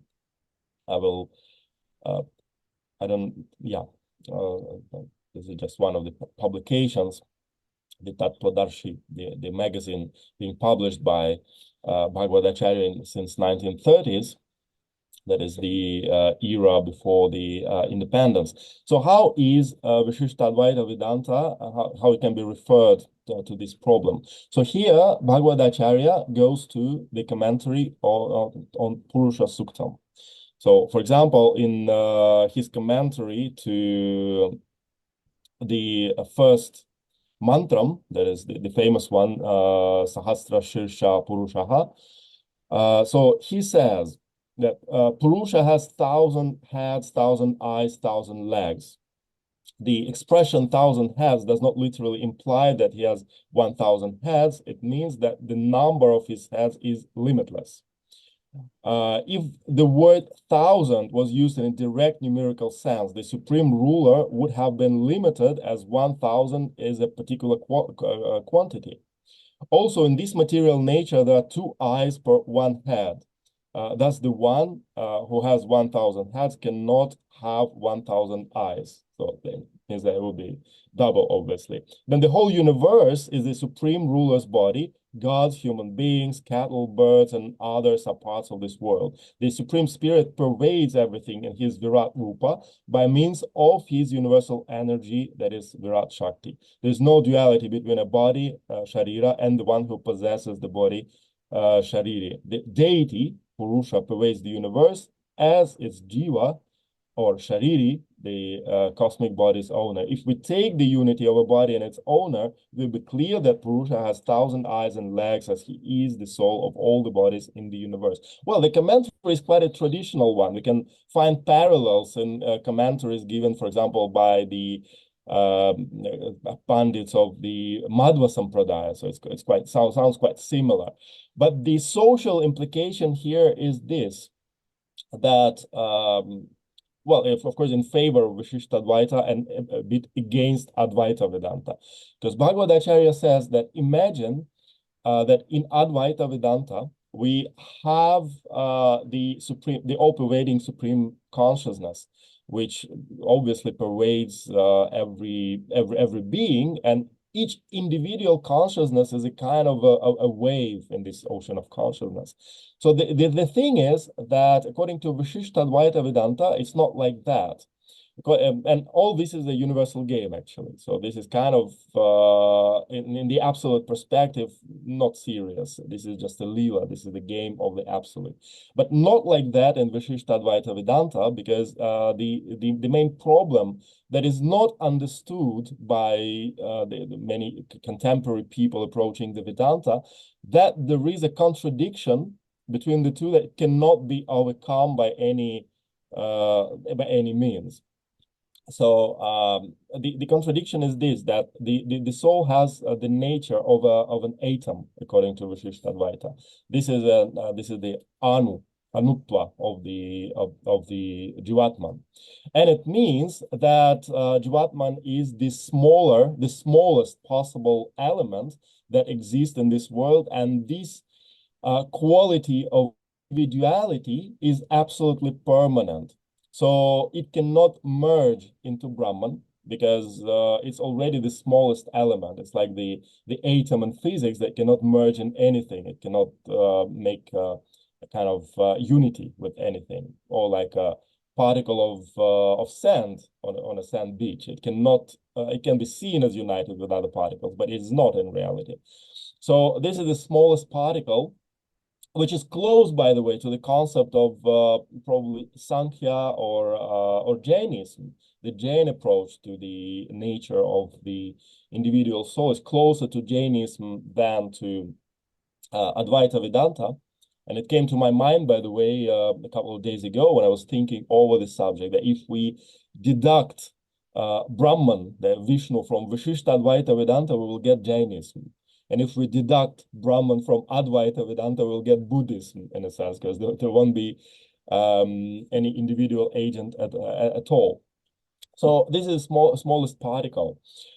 And the thing is that Vishishtadvaita Vedanta presupposes eternal individuality. It can never disappear. It's not like the Vishishtadvaita doesn't want Kaivalya, the merging in Brahman. It is technically impossible. So according to Bhagavad Acharya, it's an illusion when a person says that I attained, or somebody attained absolute Kaivalyam. It's technically impossible as the concept of the minuscule element.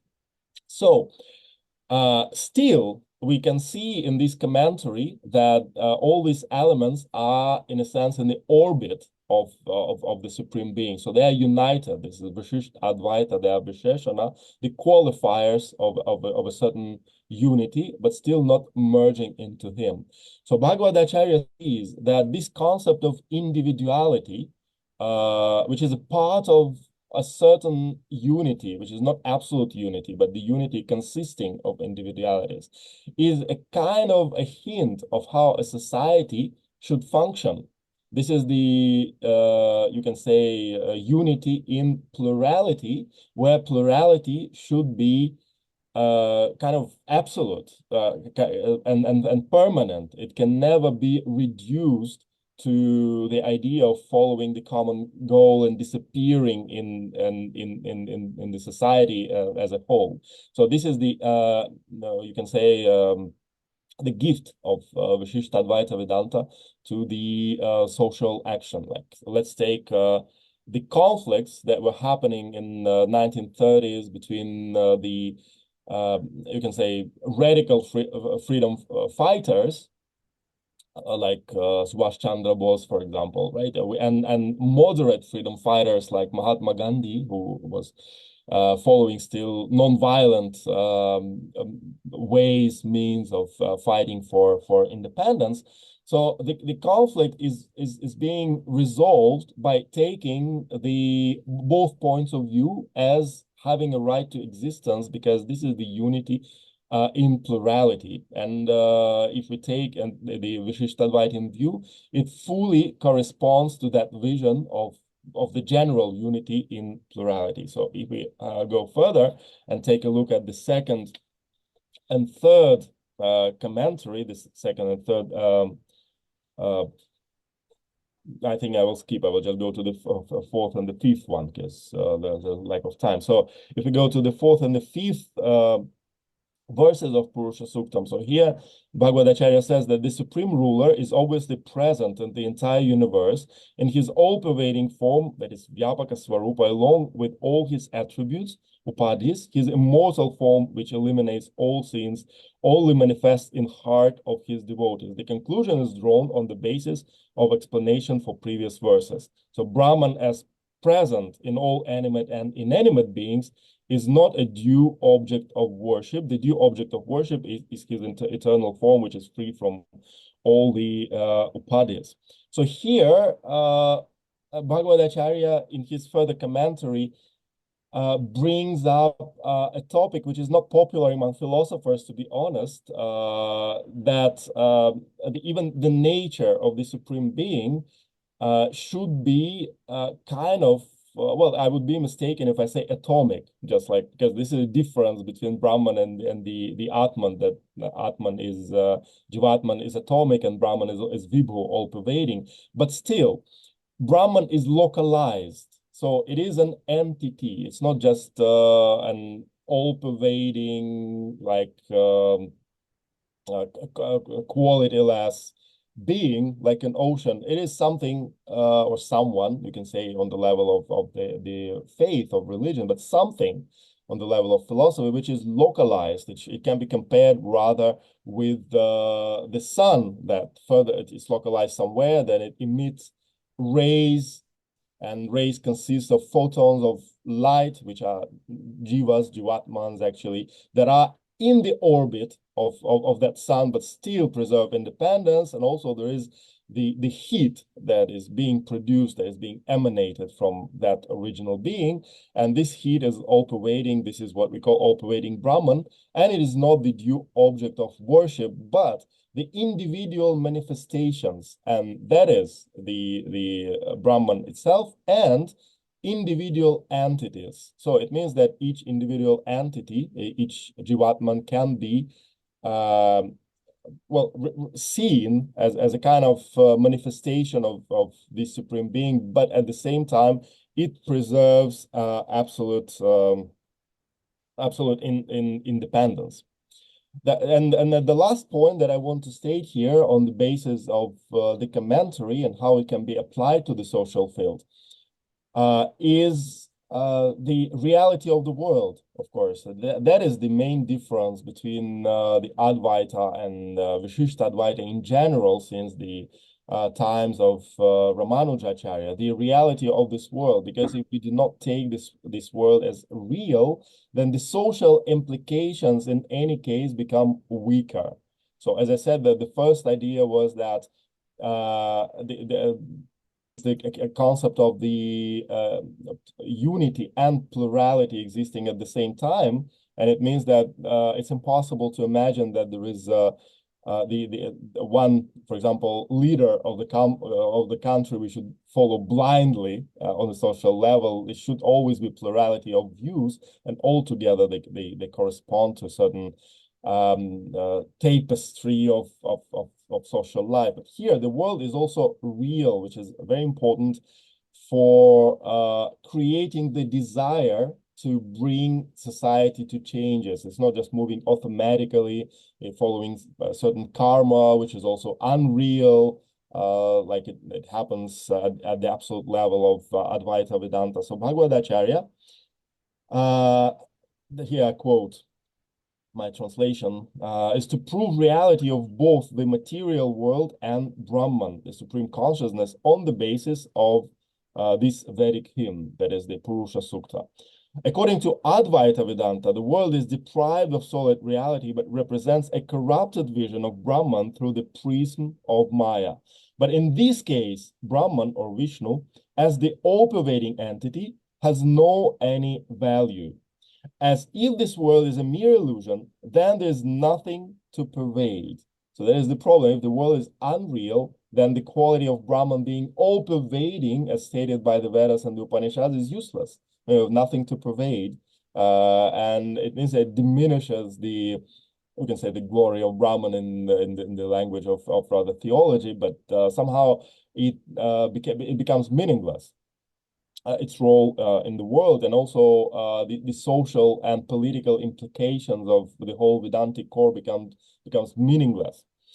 As if the world is a mere illusion, there is nothing to pervade, nothing to defend, nothing to rule over, and nobody to maintain relationships. The three spheres are the three worlds of the material universe beyond that limitless abode is located, which Bhagavad Acharya calls Divya Pradesha. So he uses the language of Bhakti here. So he calls the supreme goal as Divya Pradesh, the divine land. And Brahman always resides there in his true form, which is not bound by obligations to pervade and defend material worlds.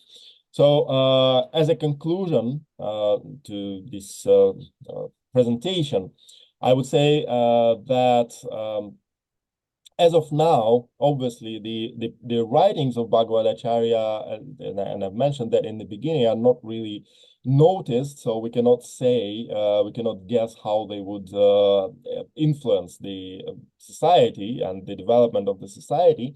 But I would say that some of his ideas appear and reappear even in the contemporary Indian politics. As I mentioned before, that there is another contemporary commentary on the whole core of Vedanta written by Rambhadracharya. And so I was comparing some pieces of his commentary on the Upanishads and Bhagavad Gita with the commentary by Bhagavad Acharya. Actually, I quoted at the previous conference some aspects of his commentary on Bhagavad Gita, Bhagavad Acharya's.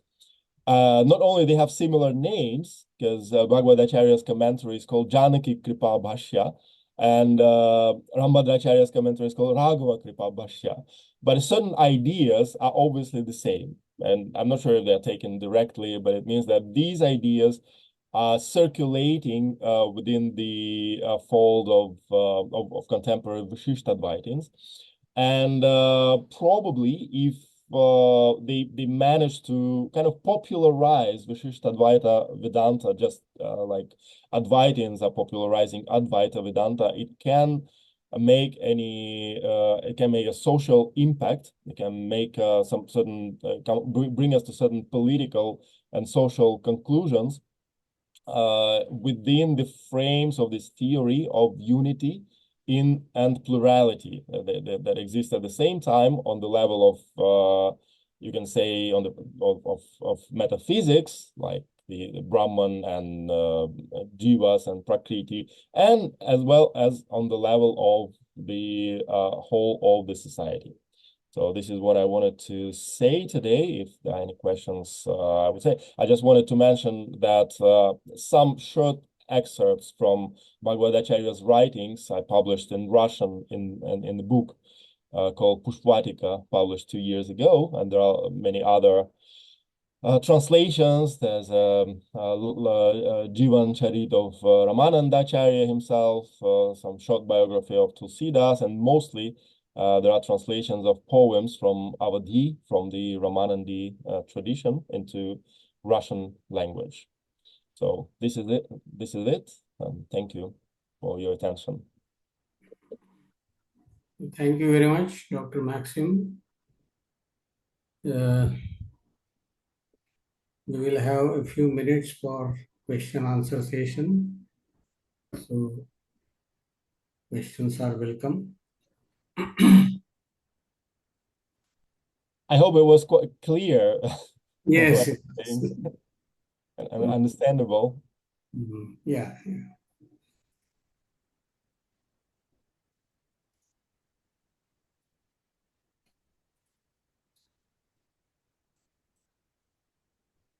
So no one else is there. I will just ask one question. I mean, you mentioned Purusha Sukta. Yeah. And generally in social context, the question is raised in philosophical literature also that in Purusha Sukta there is a justification of hierarchical structure of society where Brahmins are supposed to be superior and Shudras to be most inferior. So in Bhagavad Acharya's interpretation of Purusha Sukta, which stand has he taken about these issues? Thank you for the question. Actually, I didn't mention that fact because here Bhagavad Acharya gives the same commentary as most reformers gave to that. So I thought it wouldn't be interesting, but if this question arises, I will just repeat it that Bhagavad Acharya believes and tries to prove it in his commentary that if we speak about the body of Vishnu, which is was rather Ram for him, as he's a Ram Bhakta. So Vishnu, the body of Vishnu is pure from head to toes. So it means that if there's this stratification, according to Bhagavad Acharya, they only mean a technical stratification, and the head and the feet are as necessary as the head, and feet are as pure as the head. It's just the functions can be different. And we can say here that he also mentioned this, like many other reformers used to do that when we go to the temple, we touch the feet of the murti, of the idol, and we first give reverence to the feet. And the same thing happens when we meet gurus, when we say hello, goodbye to our parents, touching their feet, first of all, and not their heads. So first of all, Samman, respect should be given to the feet, but the stratification is technical. And another thing that Bhagavad, because there were arguments whether this Varnashrama is by birth or by qualities, and it's still the argument is going on. And like some modern gurus, they're trying to give the Upanayana or even Brahmin Diksha to people who are born abroad or in among Shudras and some other strata of society, and is being criticized. And Ramanandis, they also had such experiments in the 19th century. It's mentioned in some monographs about Ramananda Sampradaya, but now they became quite strict. Even Bhagavad Acharya was quite strict about following the Varnashrama by birth and by qualities at the same time. So you have to be born as Brahmin, and at the same time you have to have qualities of a Brahmin. It's very difficult. Very few people are Brahmins according to Bhagavad Acharya. So both conditions are necessary, not either or, but both. So it means that according to him, that 90% of contemporary people are Shudras, including Brahmins. So no, you cannot become a Brahmin, but he, of course, like this is already a social religious approach rather than philosophical. Like many Vaishnava reformers, he believes that if you receive the Pancharatrin initiation into the Vaishnava Sampradaya, you become higher than Brahman. So and this is a paradox actually. You still don't have a right to study the Veda. You still don't have a right to perform the yajna. But you have to be respected higher than a Brahmin who is not initiated in the Sampradaya. So I think there was a kind of social contract, you can say, okay, we will give you respect, but we will not give you the rights. But still, that's fine on a social level. So social equality, but in the temple, or in some religious field, there cannot be equality. And they would try to soften the explanation why, for example, well, it can be said that the Vedic tradition is a family tradition. It's like there are dynasties of actors, dynasties of the Murtiwalas. So here there's a dynasty of those who perform the Vedas. So this is fine actually for Bhagavad-acharya. I mean, it's not for him. It's not a social issue. It's a ritualistic issue, and socially he would preach equality. I see. Okay. So thank you very much for your Thank you for your attention. following presentation and also answering the questions. Now I request the next speaker, Evgenia Desitskaya, Yes. to make her presentation. Yes, I would like to greet everyone, and it's a pleasure for me to take part in this conference. So I'll try to share my screen. I hope it works and you see it. Is it okay? With Yes, the screen? yes. Yes, okay, thanks. So the title of my talk is Yajnavalkya's dialogue with Maitreyi between Samkhya and Vedanta. Do you see the whole text, or like me, there are some, how to say it, some windows with the participants on the right? Or can you see the whole text? Yes, you see the whole text. Okay, so that's the problem on my part. Well, I think I can do it a bit. Oh, okay. Well, so the dialogue of the sage Yajnavalkya with his wife Maitreyi is a well-known narrative from the Brihadaranyaka. In the text of this Upanishad, it occurs twice, as a short version in Brihadaranyaka 2.4 and in a more extensive form in Brihadaranyaka 4.5. Since the text of the Upanishad is transmitted in two recensions, that of Madhyamdina and that of Kanva, in sum, there are 4 different textual versions of the dialogue. The diversity between the short version of Brihadaranyaka 2.4 and the extensive version of Brihadaranyaka 4.5 is significant. But both versions are similar in Madhyamdina's and in Kanva's readings. This implies that initially one of the 2 major versions was composed in Madhyamdina school and the other one in the school of Kanva. And later on, each school added the version of the other school in their own recension. However, there is no agreement of opinion between the scholars. To mention just a few, Rasmus Reinbank claimed that Brihadaranyaka 2.4, that is the short version, was associated with Madhyamdina school, whereas the extensive Brihadaranyaka 4.5 was composed in Kanva's tradition. He considered the short version as closer to the initial form of the dialogue, and believed that the extensive version of Brihadaranyaka 4.5 comprised more recent interpolations. Joel Brereton, on the other hand, associated the rhythmic core of the text with the extensive Brihadaranyaka 4.5 in Madhyamdina's reading, and called into question whether the short version of Brihadaranyaka 2.4 must be older. The main character of the dialogue is Yajnavalkya, a famous scholar of Yajurveda tradition. In Shatapatha Brahmana, he is a knower of Vedic ritual.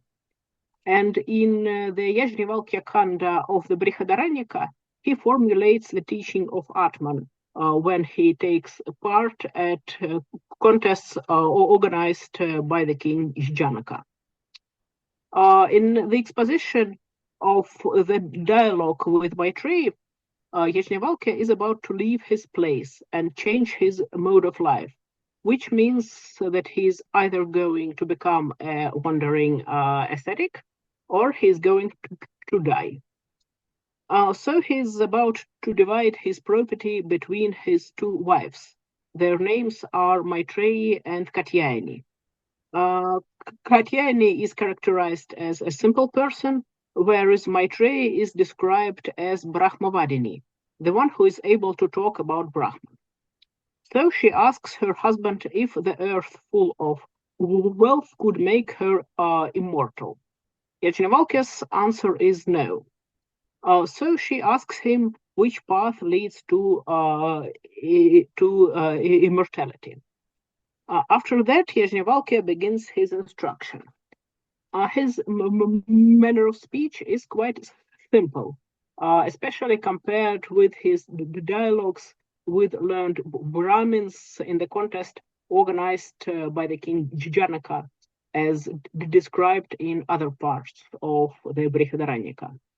Addressing Maitreyi, he uses comparisons from ordinary experience.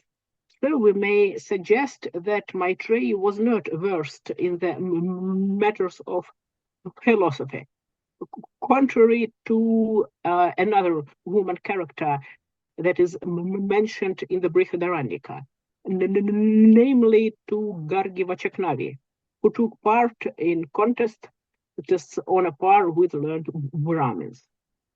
So we may conclude that Yajnavalkya's instruction to Maitreyi in the context of the Brihadaranyaka was probably addressed to a wide audience, to everyone who wanted to know how to attain immortality. In the structure of Yajnavalkya's instruction, we can identify several themes, which you can see in the slide. The passage that I designated as 1a explains that everything is dear not as such, but for the sake of Atman. Here, Yajnavalkya enumerates a long list of what one can hold as dear, from husband, children, and wealth to gods, the Vedas, and the worlds. In the next passage 1b, he claims that all these dear things will forsake the one who considers them different from Atman. So some scholars consider this passage to be a kind of curse. So in both passages, Yajnavalkya speaks about Atman as the universal basis of everything. However, the following four passages appear more controversial. In the passages that I designate as passages from 2 to 5, Yajnavalkya sets forth four comparisons: that with musical instruments, with clouds of smoke, with different substrates, and with salty liquid. Though some of the comparisons seem obscure, it generally follows that they all describe the unchangeable basis of all worldly phenomena and of all cognitive processes. Hence, in the beginning of his instruction, Yajnavalkya spoke about Atman. It would be natural to suggest that all these comparisons refer to Atman too. All the more surprising is Yajnavalkya's conclusion after the final comparison that makes Maitreyi confused. So here on the slide, we see the comparison 5, which reads, as a mass of salt, or according to some interpretations, as salty liquid, has no inside and outside parts, and is an integral mass of flavor. So indeed, my dear, this Atman, or according to some other readings, this great being, has no inside and outside parts, and is an integral mass of cognition. It arises out of these beings or out of these elements, bhuta, and disappears after them. So I say, after death, there is no awareness. Maitreyi is indeed confused, because if Atman is imperishable and it is the basis of all cognitive processes, how can it happen that there is no awareness after death? And so here we come to this crucial point in the dialogue. Because in fact, almost all the versions of the comparisons from 2 to 5 do not mention Atman explicitly.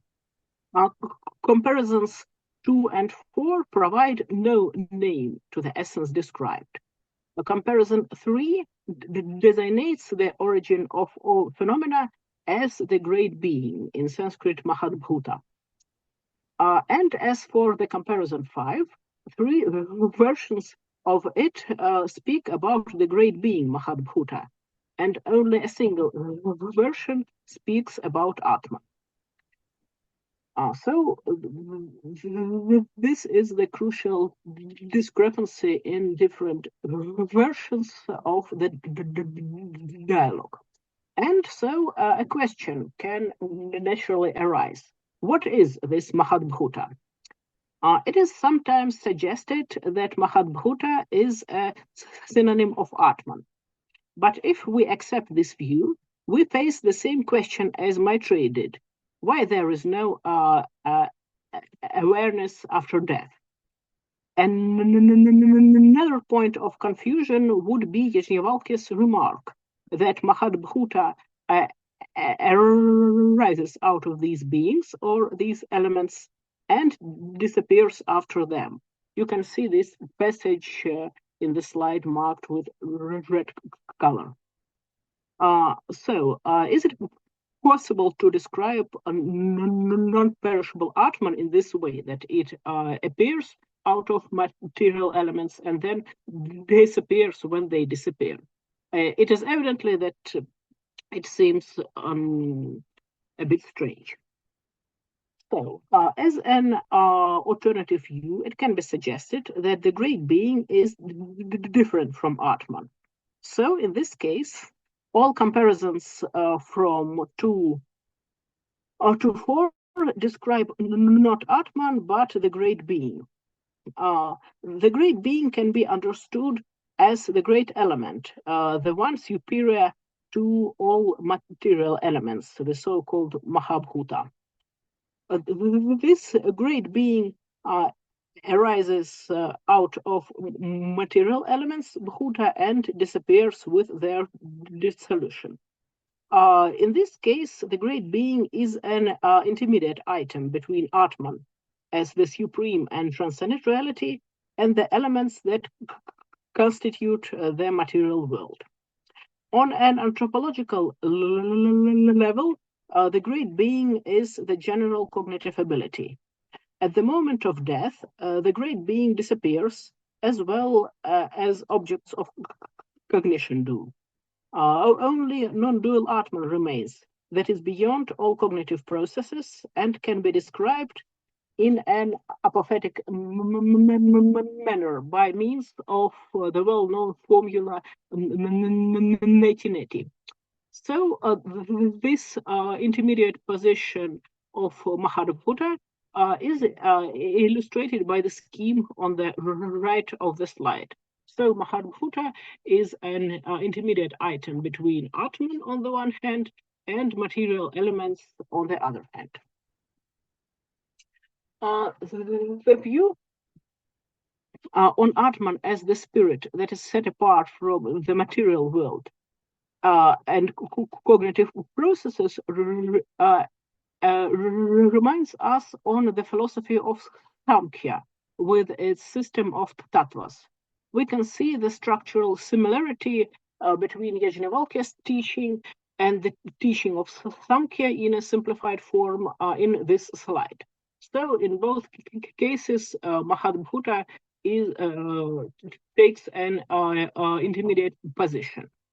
So in the case of Samkhya, there is a distinct substance that is called Prakriti.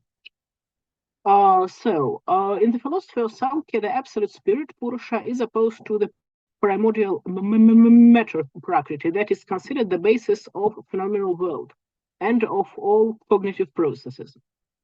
Prakriti reveals itself in a set of tattvas.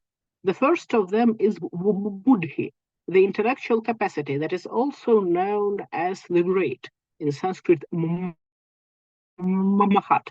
The latter designation evidently reminds of Mahabhuta in Yajnavalkya's instruction. The more so because the adjective mahat in a neuter form might be a synonym of buddhi in Samkhya as a short form of the wording Mahabhuta. So the great being of Yajnavalkya's teaching can be compared with the tattva of buddhi, that is the basis of all cognitive processes, and at the same time has a material substrate.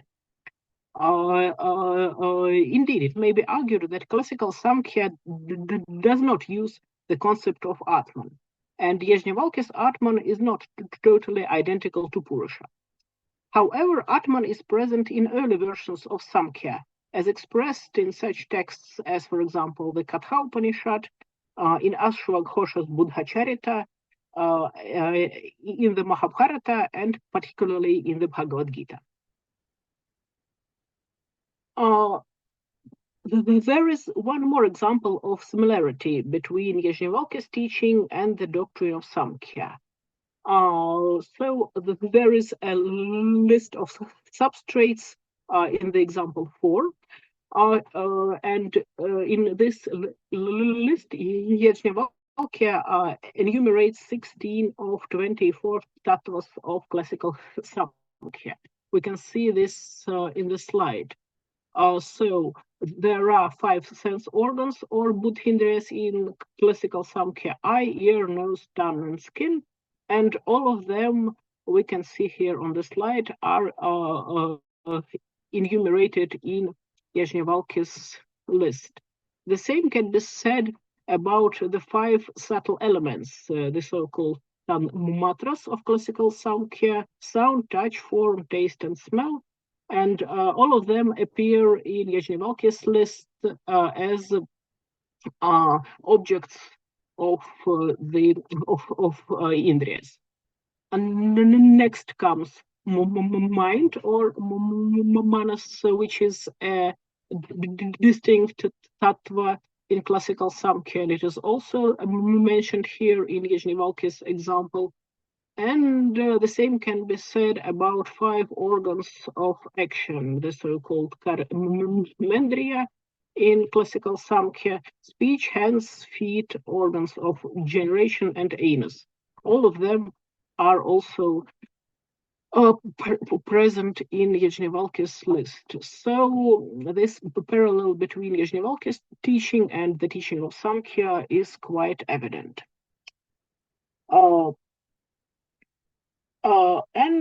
So to sum up, Yajnavalkya's doctrine is usually interpreted as a form of early Vedanta. However, his dialogue with Maitreyi appears less confusing if we understand it as a teaching that is close to the philosophy of Samkhya. In this case, all Yajnavalkya's examples refer not to Atman, but to a distinct concept of Mahabhuta. So this Mahabhuta, this great being, appears as a counterpart of buddhi or consciousness in the philosophy of Samkhya. It appears from the elements and dissolves in them, similar like buddhi in Prakriti in philosophy of Samkhya. And structurally, in Yajnavalkya's teaching, this Mahabhuta is an intermediate item between Atman and Indriyas. In the view of this interpretation, it becomes clear why Yajnavalkya claims that after the death, when the great being returns to its primordial state, no cognition is possible. Only Atman remains that is free from duality and can be described as neti-neti. This Atman can be viewed as a counterpart of Purusha in Sanskrit. In the perspective of Vedanta, the concept of Mahadbhuta may seem superfluous. Still, it is evident that in Yajnavalkya's teaching, consciousness is not an attribute of the absolute, like Chit in the much later Advaita Vedanta. On the contrary, Yajnavalkya speaks about consciousness as a cognitive process that ends up at the moment of death. After death, only Atman remains that is free from duality. Therefore, cognitive processes based on the duality of subject and object become impossible. The time of the Brihadaranyaka Upanishad predates historical forms of Sankhya philosophy. So Yajnavalkya's teaching may reflect some early proto-forms of Sankhya. This may account for the use of the concept of Atman that is absent in classical Sankhya. Indeed, Yajnavalkya's teaching can not be strictly equated either with Sankhya or with Vedanta. Rather, it stands somewhere in between. And this implies that the intellectual context in which the teachings of the early Upanishads were formed might have been heterogeneous, and the boundaries between different traditions might be not so strict as it may seem in a modern perspective. So here I stop. Thank you for your attention.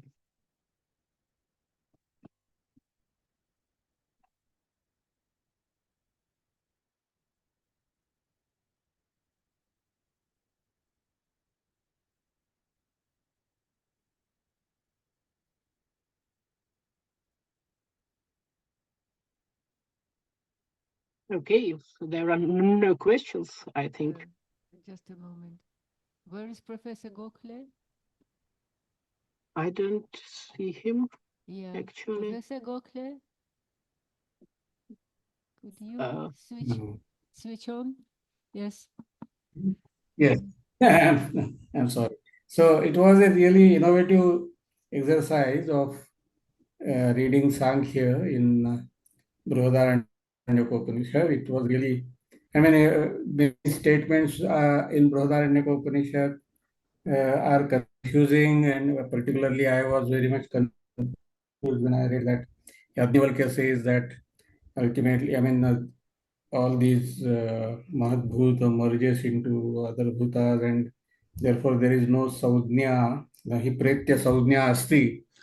This appeared to be a kind of materialistic approach to be, and how can Yajnavalkya, who is otherwise known to be an idealist, can make such materialistic statements? But on your interpretation, it can be interpreted in Sankhya terms, and that is something worth consideration.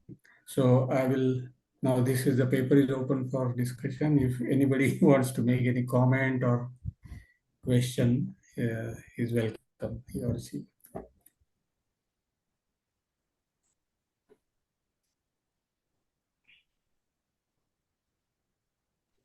Yes. I was quite convinced by your interpretation. It seems to me that there are, so how to say, model interpretations which were passing from generation to generation and which are never became the subject of true academic research or scrutiny. So I think that your look into Upanishads, in your attention to these texts from this fresh point of view may be very helpful for to better understand the historical matters, how some systems of Indian philosophy developed, and what is their real source, which Upanishadic texts relate to which Upanishadic seers or wisdom bearers, which relate to which system of philosophy. So I think that it is very valuable and interesting paper. Yes, thank you very much for your comment. In fact, this is the point that seems really crucial for me, because it seems to me that the Upanishads are often interpreted through the eyes of the posterior commentators, especially those who belong to different branches of Vedanta, which is, of course, no wonder, because Shankara and other authors of Vedanta, they composed very influential commentaries on the Upanishads, as well as, for example, on the Bhagavad Gita, on the Brahma Sutras. But all of them, they wanted to use these texts as the basis of their own philosophical ideas, and as a result, these early texts are often interpreted only as predecessors of the Vedanta philosophy. But actually, it is important to make a glimpse from another point of view, especially trying to reconstruct a synchronical context. So this is my point. Yes, thank you. Anyone else, if you would like to comment on this?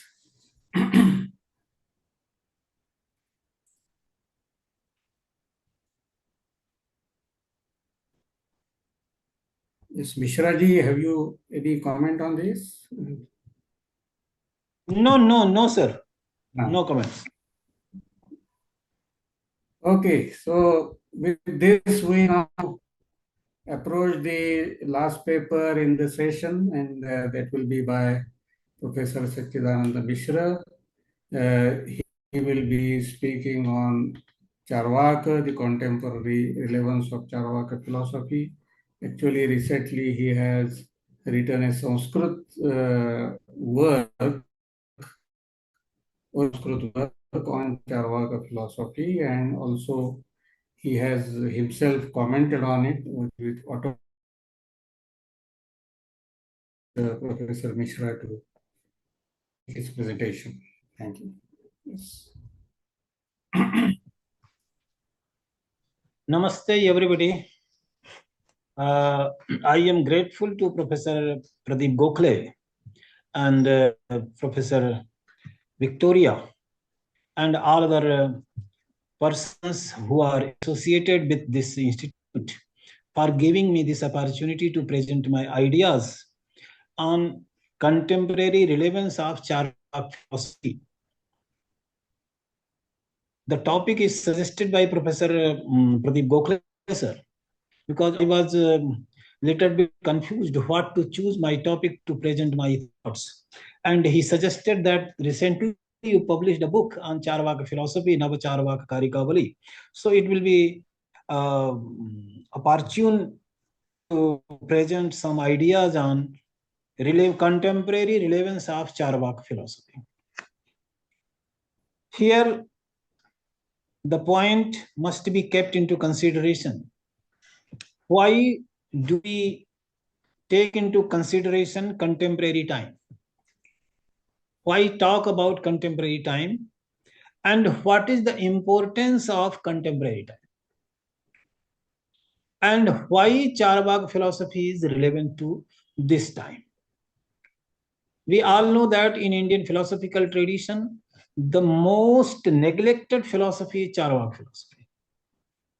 We do not have any other text except a few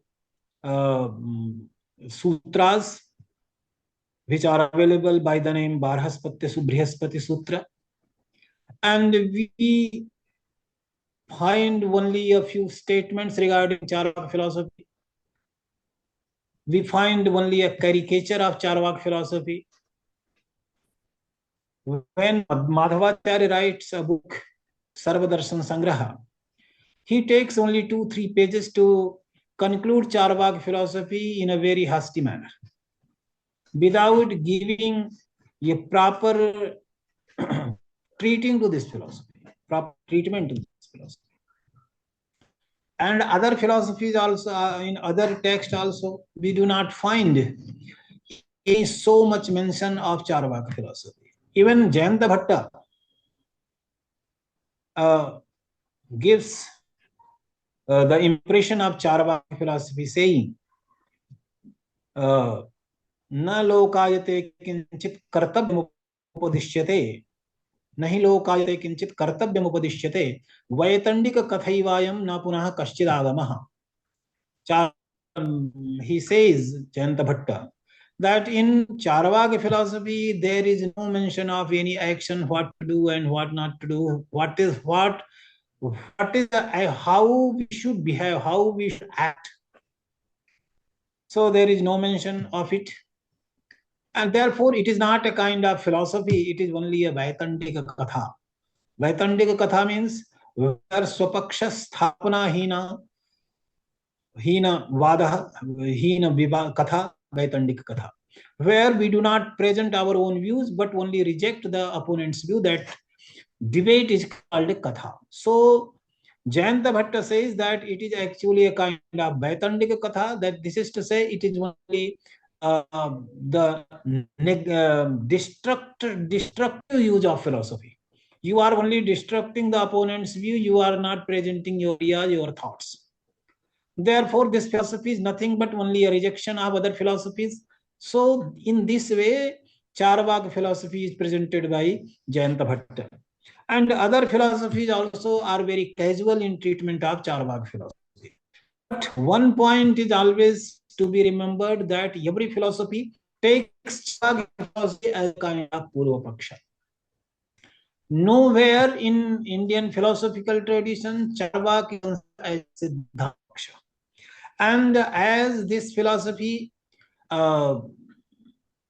is based on ideas, and the ideas, the concepts which are propounded by this philosophy, those are very difficult to present in as a Siddhanta Paksha at that time. And I think this is an opportune time to think of Charvaka philosophy as a kind of Siddhanta Paksha. Why? In 1809, Charles Darwin was born.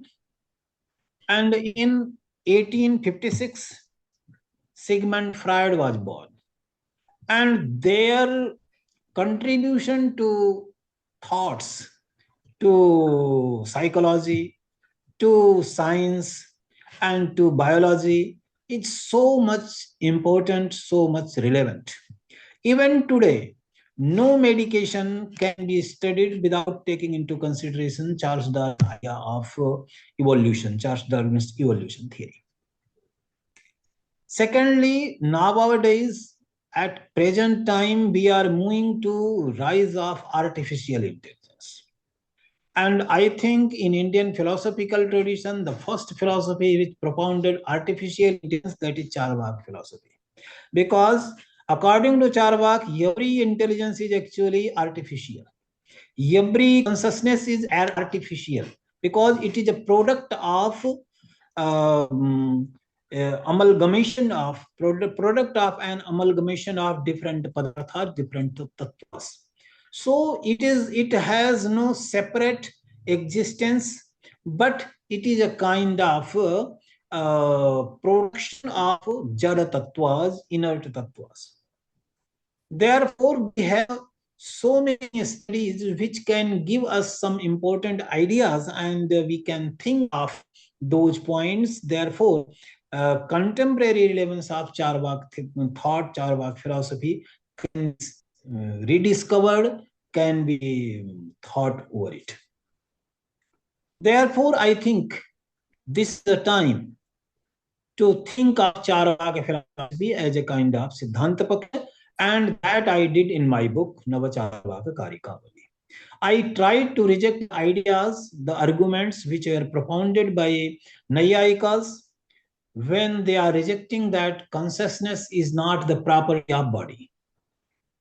And where we find the rejection of Charvaka philosophy in Pramanavartik and also in Tattva Sangraha, all those are taken into consideration as a kind of Purvapaksha, and how Charvaka could respond to those ideas, those arguments. That is the whole intention of my text. Secondly, the big point, big problem for all Indian thinkers, and in his thought-provoking paper, Professor Pradeep Gokhale highlighted this point when he was talking about the law of karma. And this was the morality, the moral issues and ethical thoughts were a kind of puzzling issues for Indian thinkers. And it was very difficult for all of them to conceive that there is ability of any moral ideas, moral thoughts, morality, without consideration of retributive justice. Therefore, in every branch of philosophy, we find law of karma, except the Charvaka one. And Charvaka is taken to be the single Gnostic philosophy. Because when we use the term Gnostic philosophy, the Buddhist scholars don't agree that they are Gnostikas. Jainas also don't agree on this issue. They always reject the claim that they are Gnostikas. In Shaddarshan Samuchya, Haribhadra Suri very clearly highlighted that these are only Nastikas. This Charvaka philosophy is Nastika. And for them, Buddhist philosophy is not Gnostic philosophy, and also Jaina philosophy is not Gnostic philosophy. And if you consult the Buddhist texts, there is also this type of opinion that their philosophy is not Gnostic philosophy. But this is the whole philosophy. This is the single philosophy which propounds that, and it claims without any hesitation that this philosophy is Gnostic philosophy. What is the meaning of Gnostic? That is another matter. Because when Buddhists claim that they are Astikas, they are not accepting the traditional claim that those who accept the authenticity of Vedas, those are Astikas. But for them, the Astic term means that who believe in the law of karma. So all these philosophies believe in the law of karma, and that is the sole purpose, that if law of karma is accepted, then there is a possibility of freedom and also responsibility. Therefore, all these philosophies accept it. And if we think about Charvaka philosophy is bold enough in the sense that it takes the bull by horns, that without accepting other world, without accepting the law of karma, we can grasp, we can prove that there is morality. But what type of morality will be there? This is the challenge. And what is the basis of morality? And here in my text, actually, I propounded that actually every morality, whatever we are calling that this is morality, this is we act for the sake of others. This is not actually for the sake of others, but we act for the sake of ourselves. A very one sloka I wrote in my text: Sarva eva pararthopi vastuta swartha eva hi. Whatever appears to be pararth, this is for the sake of others, that is also for the sake of ourselves. And here I have applied the game theory, a kind of game theory, that why there is a morality in this world, so that we can enjoy this world. What happiness is there, what enjoyment is available in this world. In order to enjoy that happiness, in order to enjoy the enjoyment, we have invented, we the humans have invented the law of karma or morality. How? Because take the example of game. Any game, no game is possible if you do not follow the rules. In order to enjoy the game, one has to follow the rules, and all the participants who are acting, who are participants of the game, must agree on the rules. And if those rules are accepted, then only there is a possibility to enjoy the game.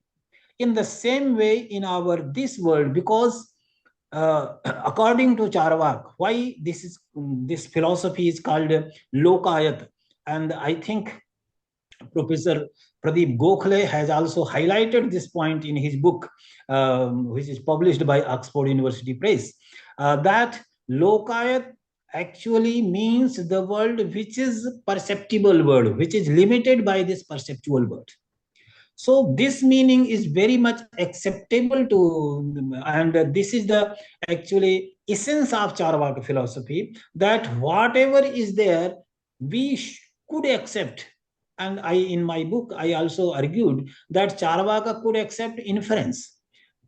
And there are arguments in Tattva Sangraha and also in Jayanta Bhatta's Nyaya Manjari, where it is said that there were some Charvakas who accepted Anumana, inference, as a kind of pramana. And how it was possible, I translating and understanding, explaining the sutra of Anuman, I concluded this idea that those inferences are valid which belong to this world. And if any inference goes beyond this world, that there is no possibility to prove Vyapti, universal concomitance, and therefore that type of inference is not a valid one. So this Charvaka philosophy is very important one at present time for these reasons, that now we are in that situation where evolution theory is there, and this evolution theory supports Charvak philosophy.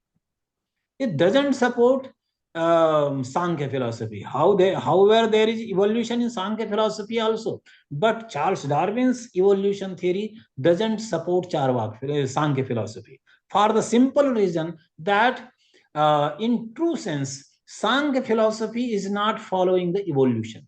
According to Sankhya's, whatever is evolved, that is pre-existent. Nothing new is coming. And true evolution should be where something new is coming, what is not existent there. If that is coming out, then we can say that this is a kind of evolution. Therefore, Charvaka philosophy is a kind of asat karyavada.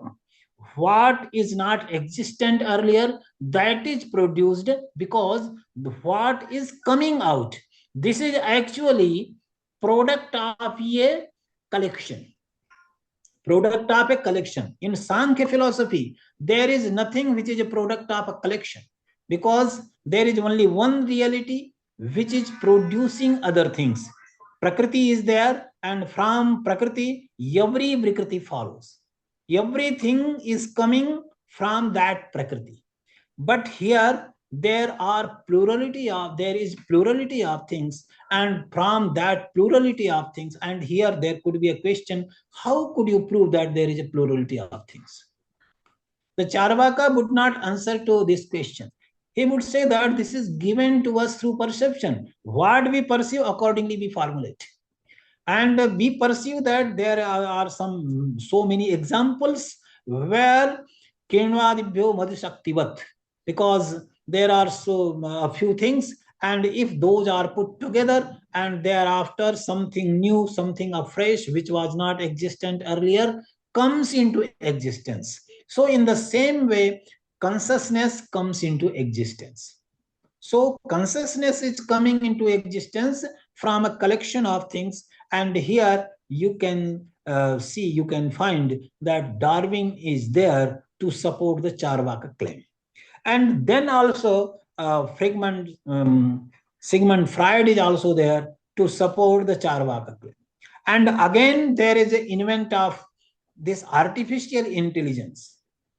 Now, let us take some examples. There is a Nyaya argument. Nayayikas try to prove the existence of Atman, Rathagatteva Sarathihi. Pravityadyanimayoyam Rathagatteva Sarathihi. As we infer a driver seeing the movement of chariot, in the same way we can infer that there is a mover, there is a driver in the body who is moving this body. So this body is taken as a kind of chariot, and the Atman is taken to be a mover, to be the driver of the chariot. And chariot, we can see that this example is available in Kena Upanishad and some other Upanishads also, some other places also, where it is said that the body is actually Ratha. This is a chariot, and there is a driver in this chariot. And here, this example is available in Buddhist philosophy also, but without taking into consideration the chariot. There is only Ratha, and it is also explained and argued that actually there is no Ratha also. There is no chariot also, because they are of this opinion, Pudgala Nairatmyavad, you say that the chariot is also not there. But the Charvaka philosophers could argue that actually this body itself is there, and now we can conceive the human beings, and also not only human beings, but all animals, all animate beings as a kind of self-conscious machines. And here, if we are to argue, we have to say that all human beings, and not only human beings, but all animals are self, and to say, and it can be extended not only to animals, but all living beings, even the trees, and also, and we can argue a little bit more. And I will come to that point a few minutes later. So all living beings are actually self-conscious machines. And in that way, we can argue for the Charvaka philosophy. And here, as there was one example from which, basing their arguments on that example, Nayayikas could prove or try to prove that there is an Atman beyond this body, who is the master of this body. We have another example now. In front of us, there is a computer without anything in it. Only computer is there, and this computer is capable of, and now we are going to another age where the self-conscious computers are there, the robots are there, they are capable of thinking and taking decisions according to their programs. In that way, we can understand all these animate beings, all living beings, living creatures. And only a few years ago, we have witnessed a kind of COVID virus. And if we take into consideration that idea of COVID virus, how it has affected us and how it behaved, we all know now that there were different types of mutations, and how these mutations are possible. These mutations are possible because the virus was learning from the medicines or from the environment and so on. So not, and in true sense, you cannot conceive that viruses are living creatures. Those are not living creatures, but they are capable of replicating, and they are capable of mutations. So this idea is actually very much common to Charvaka philosophy, where they are saying, because it is the essence of Charvaka thought, that this consciousness is a product of something which is completely different in nature from the consciousness, and or to say that which appears to be completely distinct from the consciousness. So consciousness could arrive from that, those jada padartha, jada tattvas. In the same way, the Charvakas could argue that actually morality could arise through the through this process, because we all have to enjoy. And actually, in my book, I concluded that what is the reason, what is the basis for morality? And I concluded that actually basis for morality is enjoyment. One person cannot enjoy. Even the sexual pleasure cannot be achieved by one person alone. There should be someone else. And these two persons, when take care of each other, then they can enjoy, and the whole morality can be explained on this term. So in this way, the Charvak thoughts are relevant in this present time, where every issue, every action, every thought and morality, everything can be explained, taking into consideration the bold claims. Because the Charvak philosophers, I think, in true sense, Charvak philosophy is very, very important philosophy, because this philosophy asserts the naked truth. Naked truth means it can claim that actually there is no morality. Actually, there is no morality, and this morality is actually a social construct. We are constructing this morality, and the history is also in support of this Charvakian claim, because as history is told, accordingly we can see, we can learn from that every action, everybody does not act out of the morality. And why there is morality? And here, when we say that Atmana pratikulani na parisham samacharet, one should not act the person as he does not want other than act according to for him. Atmana, because what is not lovable to me, we should not do to others. This type of statement is also there. And why this type of statement? And I think this is the essence of morality. This essence of morality is also reducible, can be reduced from this dictum that we act in this way because we want that a person should not act in that way. Because if we do not do, in this way, we do not act in this way, there will be a great difficulty that many people could act in this way, and it will be difficult for me to survive. And these moral thoughts, these moral issues have survival values. And in order to survive, in order to enjoy, because the purpose of life is to enjoy it. And this enjoyment, and this is the purpose of life, but only Charvaka could claim it. Charvaka can clearly say that the purpose of life is to enjoyment.